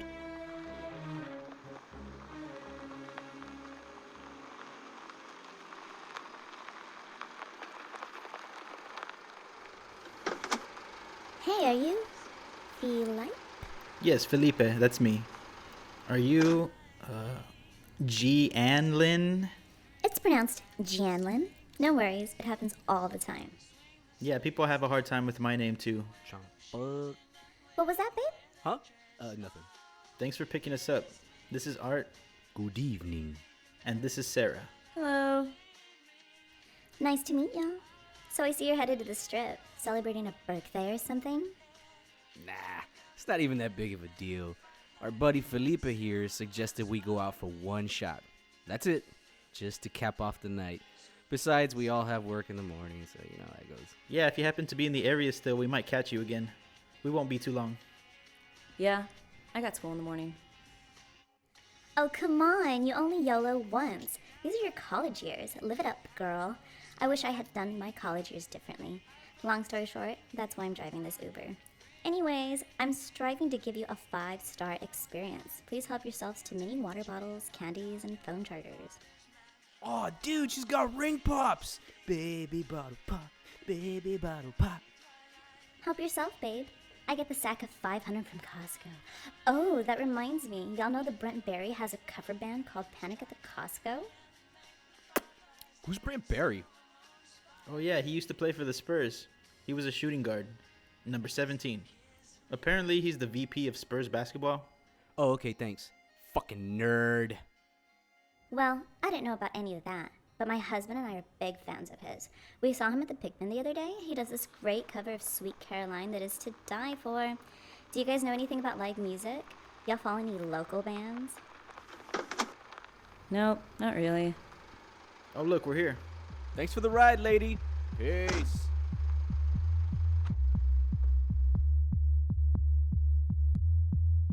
One hour and 27 minutes later.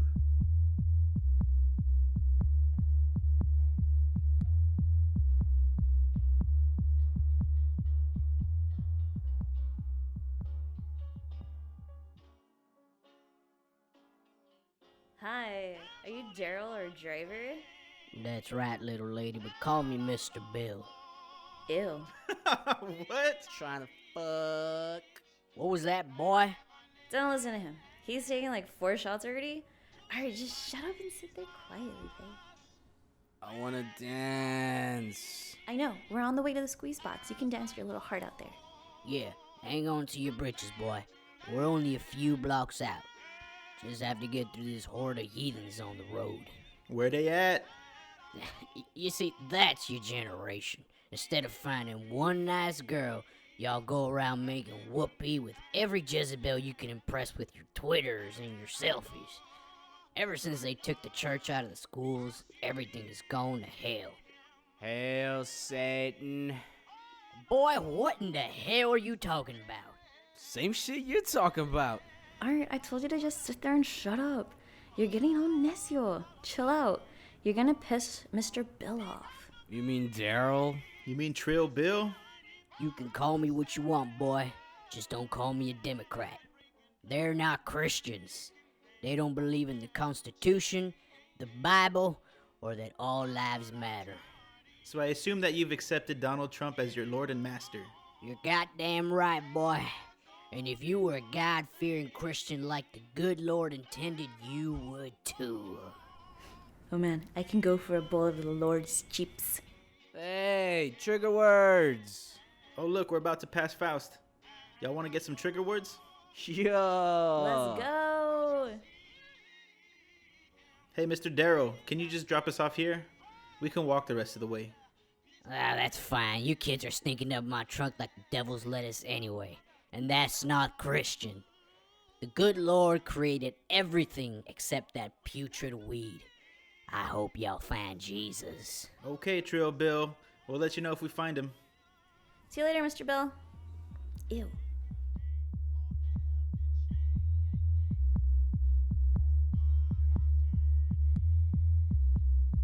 Several hours later.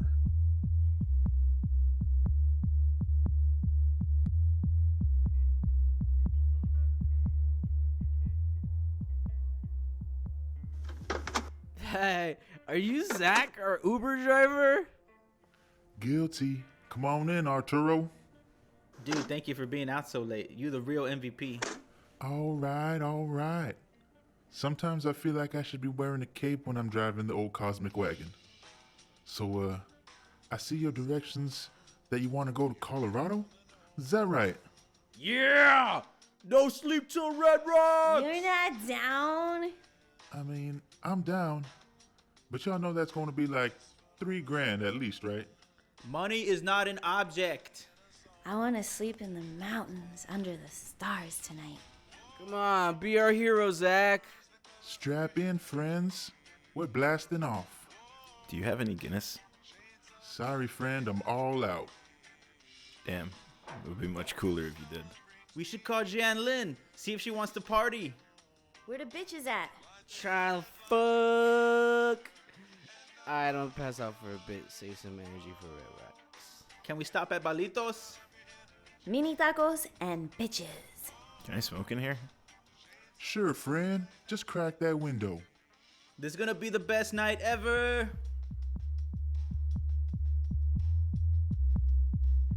The next morning.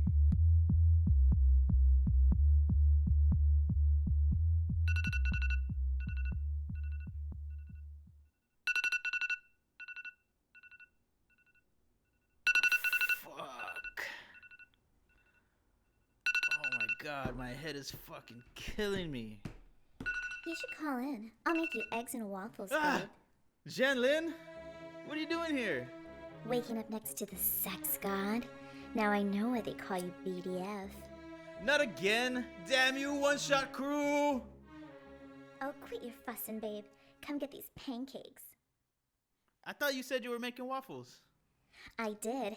Now eat my ass. Alright, fuck it. Woohoo! It's lit.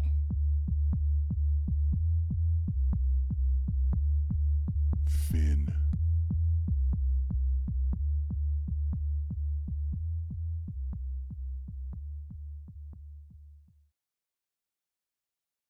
Alright. Well, hello there. Welcome back. Yes. I hope you liked our friends, the 1SK/trigger words. Yo, man, I can't believe we're here. This is the season ender word of the episode. Yeah. There's a lot of pressure on this. We have to really, really come out with a good word. It all comes down to this, you know? With all the words in the English language that we could use, or not, like we're not even limited to the English language. What is the word we're going to use for this episode, Felipe? The word is Taowbini. Taowbini? What? Bikini? What was that? Nah, Taowbini. You don't know what Taowbini is? Taowbini, T for titty? Let me tell you. Let me tell you about Taowbini. Okay. It's an acronym. Okay. And it goes, takes a lot of work, but it's not impossible. Takes a lot of work, but it's not impossible. Taowbini. Holy shit. Yeah. Why is this the word of the episode? Well, before that, let me use it in a sentence. And it might actually explain why we chose this word. Hey, can we make a podcast with interviews, a new song, and a new skit for every episode? Takes a lot of work, but it's not impossible. Taowbini. Say less. So basically, that's the word that we came up with before this podcast, and what we kept saying was, oh, it's gonna take a lot of work, but it's not impossible. It's gonna take a lot of work, but it's not impossible. We just kept saying that, and I was sitting there while we were having a meeting. It was you, Sarah, and I grabbed a piece of paper, which we always have loose piece of paper and pencils and writing utensils all over the house, and I start writing. Takes a lot of work, but it's not impossible. And I took the first letter from every single one of those words, and I came up with the word Taowbini. And I didn't know what we were going to use it for, but then I was thinking about this episode, and I was like, what's the word of the episode going to be? And then that shit just popped into my mind. And I actually have the piece of paper where I wrote it, like on one of the mantles. You know, at the house we have everything all alterized, so Yeah. like everything is like an homage to something. And I saw it there, and it's Taowbini, and I was like, that's it. It's the season finale. It's perfect. It's written in the stars, man. So, Taowbini. Felipe, what are you doing while you sitting your ass and drinking a beer, watching on TV, bruh? What have you started watching? I actually just started watching that new Selena, the series on Netflix. What? I haven't seen it and I already hate it. Convince me man. otherwise. I know I see a lot of Selena haters out there. There's a lot of people who like to say things like, "Oh, let her die already." I'm like, dude, what? What? I'm No. like, bro, chill. Yeah, there's a lot of people like that. And that's so weird to me because I love Selena. I'll never get tired of her. It's pretty good, you know, that series. It's all right. I'm about halfway through it. What's really stood out to me with it is, like, they talk about a lot of the bands during the times, like in the 80s and stuff, here in South Texas, San Antonio, in the Valley and stuff too, and songs they performed, first songs they recorded and stuff like that. It's really accurate, and that's really interesting. It also shows them, like, what they have on Netflix right now is like part 1 of the series, and it shows Selena and her family, Los Dinos, and her parents when they're really young. She's like a teenager growing up and stuff. So it shows them as like working musicians and like touring, roughing it, like a lot of us working musicians have to do all the time. So that's pretty interesting about it too. Well, I guess it is relatable for us. I remember I saw the trailer and I was a little discouraged because I was like, man, this chick doesn't even really look like Selena. But I didn't understand that it was Selena very, very early on in her life when she was younger. And Sarah told me she had a little afro. I never really knew that. I thought she just came straight from space in a crater, and then they found her. She was in the purple dress, man. She was perfect from the beginning. Yeah. God was just like, I cannot keep this to myself. I must share it. And then he got super jelly, and he was like, wait, takesies backsies. Miss you. Yeah. So F you, Jesus. You, man, anything good you've been watching on Netflix? I've been watching quite a bit, man. Sarah and I started watching Mr. Robot. I know it's an older show, but it's actually really, really good. But the one that I wanna put everybody onto that's kind of new is this show called Auntie Donna, and it's like this British sketch show, but it's one of those like shows that like you don't really need to see the first episode to understand it, because like the whole thing is just chaos. Like, it is chaos from start to finish, and like British people have this very unique humor where like they like turn everything into a song, and everything's like, excuse me, smiling cheek to cheek, and they just have a very progressive kind of comedy, and I love it, man. These skits are just super hilarious. So I've been watching one of those, and also like it's for those people that don't like sitting down and watching like a whole hour or 2 hour whatever thing, a movie or starting a series. It's great little 20-minute episodes, man. Put on 20 minutes of TV, get on with your day. I'll have to check that out. That sounds cool. It's really good. It's really funny. As far as local music, man, it's a lot of pressure. Who gets the shout out here in San Antonio for musicians, for new music that everybody should check out? What do you think, man? Oh, I don't know. Maybe Trigger Words, the band. Trigger Words, the band. That's right, man. We are, as we've been talking about, we want to start gigging. We want to start getting on stage with Trigger Words. We're gonna do some fun covers. We're gonna do some originals. We want to put all of our music out on all streaming platforms so that you guys can check it out, not just on the podcast. Now we're ready to move forward as podcast the band. Trigger Words, the band, because we are a podcast and we're a band too. So while we're taking our time off, which is not really going to be time off, we're going to focus more on playing live gigs, on creating new music, because you know it's hard to create good music on the fly. You know, a lot of these songs that we came in with for the podcast, a lot of them we had jammed prior to us recording and going into the podcast. We were just like, yo, we have all these tracks, we can start, like, you know, we can do this idea, and that's how it all came about. So Trigger Words, the band, absolutely great suggestion for episode 8. Yeah, man, and like you were mentioning, we have a song for each episode, so we're gonna go ahead and, you know, consolidate all that into a list, put it out into an album, and we've also been working on a live set. We've been putting together songs, those originals, plus some songs that us and a lot of our friends love to hear, some covers. You know, it's gonna be a good time. So sometime in the future, look out for Trigger Words, the band. Let's go. Do something live, possibly here at the Dakota.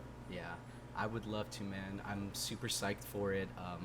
It's like the same feeling that I have when I got into my first rap group. You know, when I first started Radio Tierra with Luis and Sarah. Like, it's like the same feeling, you know. And speaking of, during this time off too, I'm sure that we're gonna probably start working on some more Radio Tierra material. Oh hell yeah, I can't wait. Next month, I do want to. I mean, you know, if it doesn't get done this month, I want to release the oof and be done with it, and move on and just keep putting out 1 or 2 projects a year, 1, 2, or 3 projects a year. Yeah. And just keep doing this music thing, and then Trigger Words is gonna get thrown right back into the queue, so we can do season 2. We're gonna be even sharper. The blades are gonna be ready to chop some heads. Hell yeah. Let me see. What else do we have to run through? So we're going to remake the tracks, right? We're gonna, or not remake them, but we're gonna like EQ them a little better. We're gonna get the skits put on YouTube. So look out for the skits. Look out for the songs that are gonna be streamable. We're gonna get that to you guys. I'm hoping by the end of this month, also, it will all be available. So check it out. It's gonna be great. Let's see here. What do you think, man? Are we ready for well, you know what? Let's switch it up. Let's switch up the cue. Let's do Badass Woman, man. Badass Woman. A lot of pressure.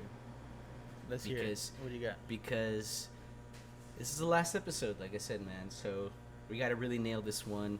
I'm thinking it's going to be Sarah Rocha, our fearless leader, our producer, editor, audio engineer, videographer, set designer, motivator, musical contributor. She gives a lot of feedback, ideas for the podcast, for the music and the skits. She's our logistics manager, our deadline meter, our drill sergeant when she needs to be. And we have to attribute a lot of the show's success to Sarah and her dedication. And shout out to Sarah. Shout out to Sarah. Out here killing it in the game. Out here killing, grilling, and chilling, and still in our hearts. We love you, Sarah. Thank you so much for everything that you do on the podcast. You are our badass woman of the episode. And I just want to get into some final words here. I did write up a little something to leave you guys out on some hype shit. Taowbini, have Taowbini in your mind as you listen to this. Life is an uphill battle, even when you're wealthy. We all have custom-made obstacles and problems for our life. Rich or poor, man or woman, everyone has their own maze to map out.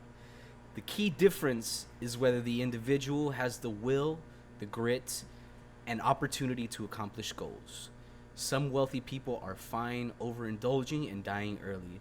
Some low-income people live their entire lives okay with the hands they've been dealt and don't mind reaching their grave with nothing to show for at the end.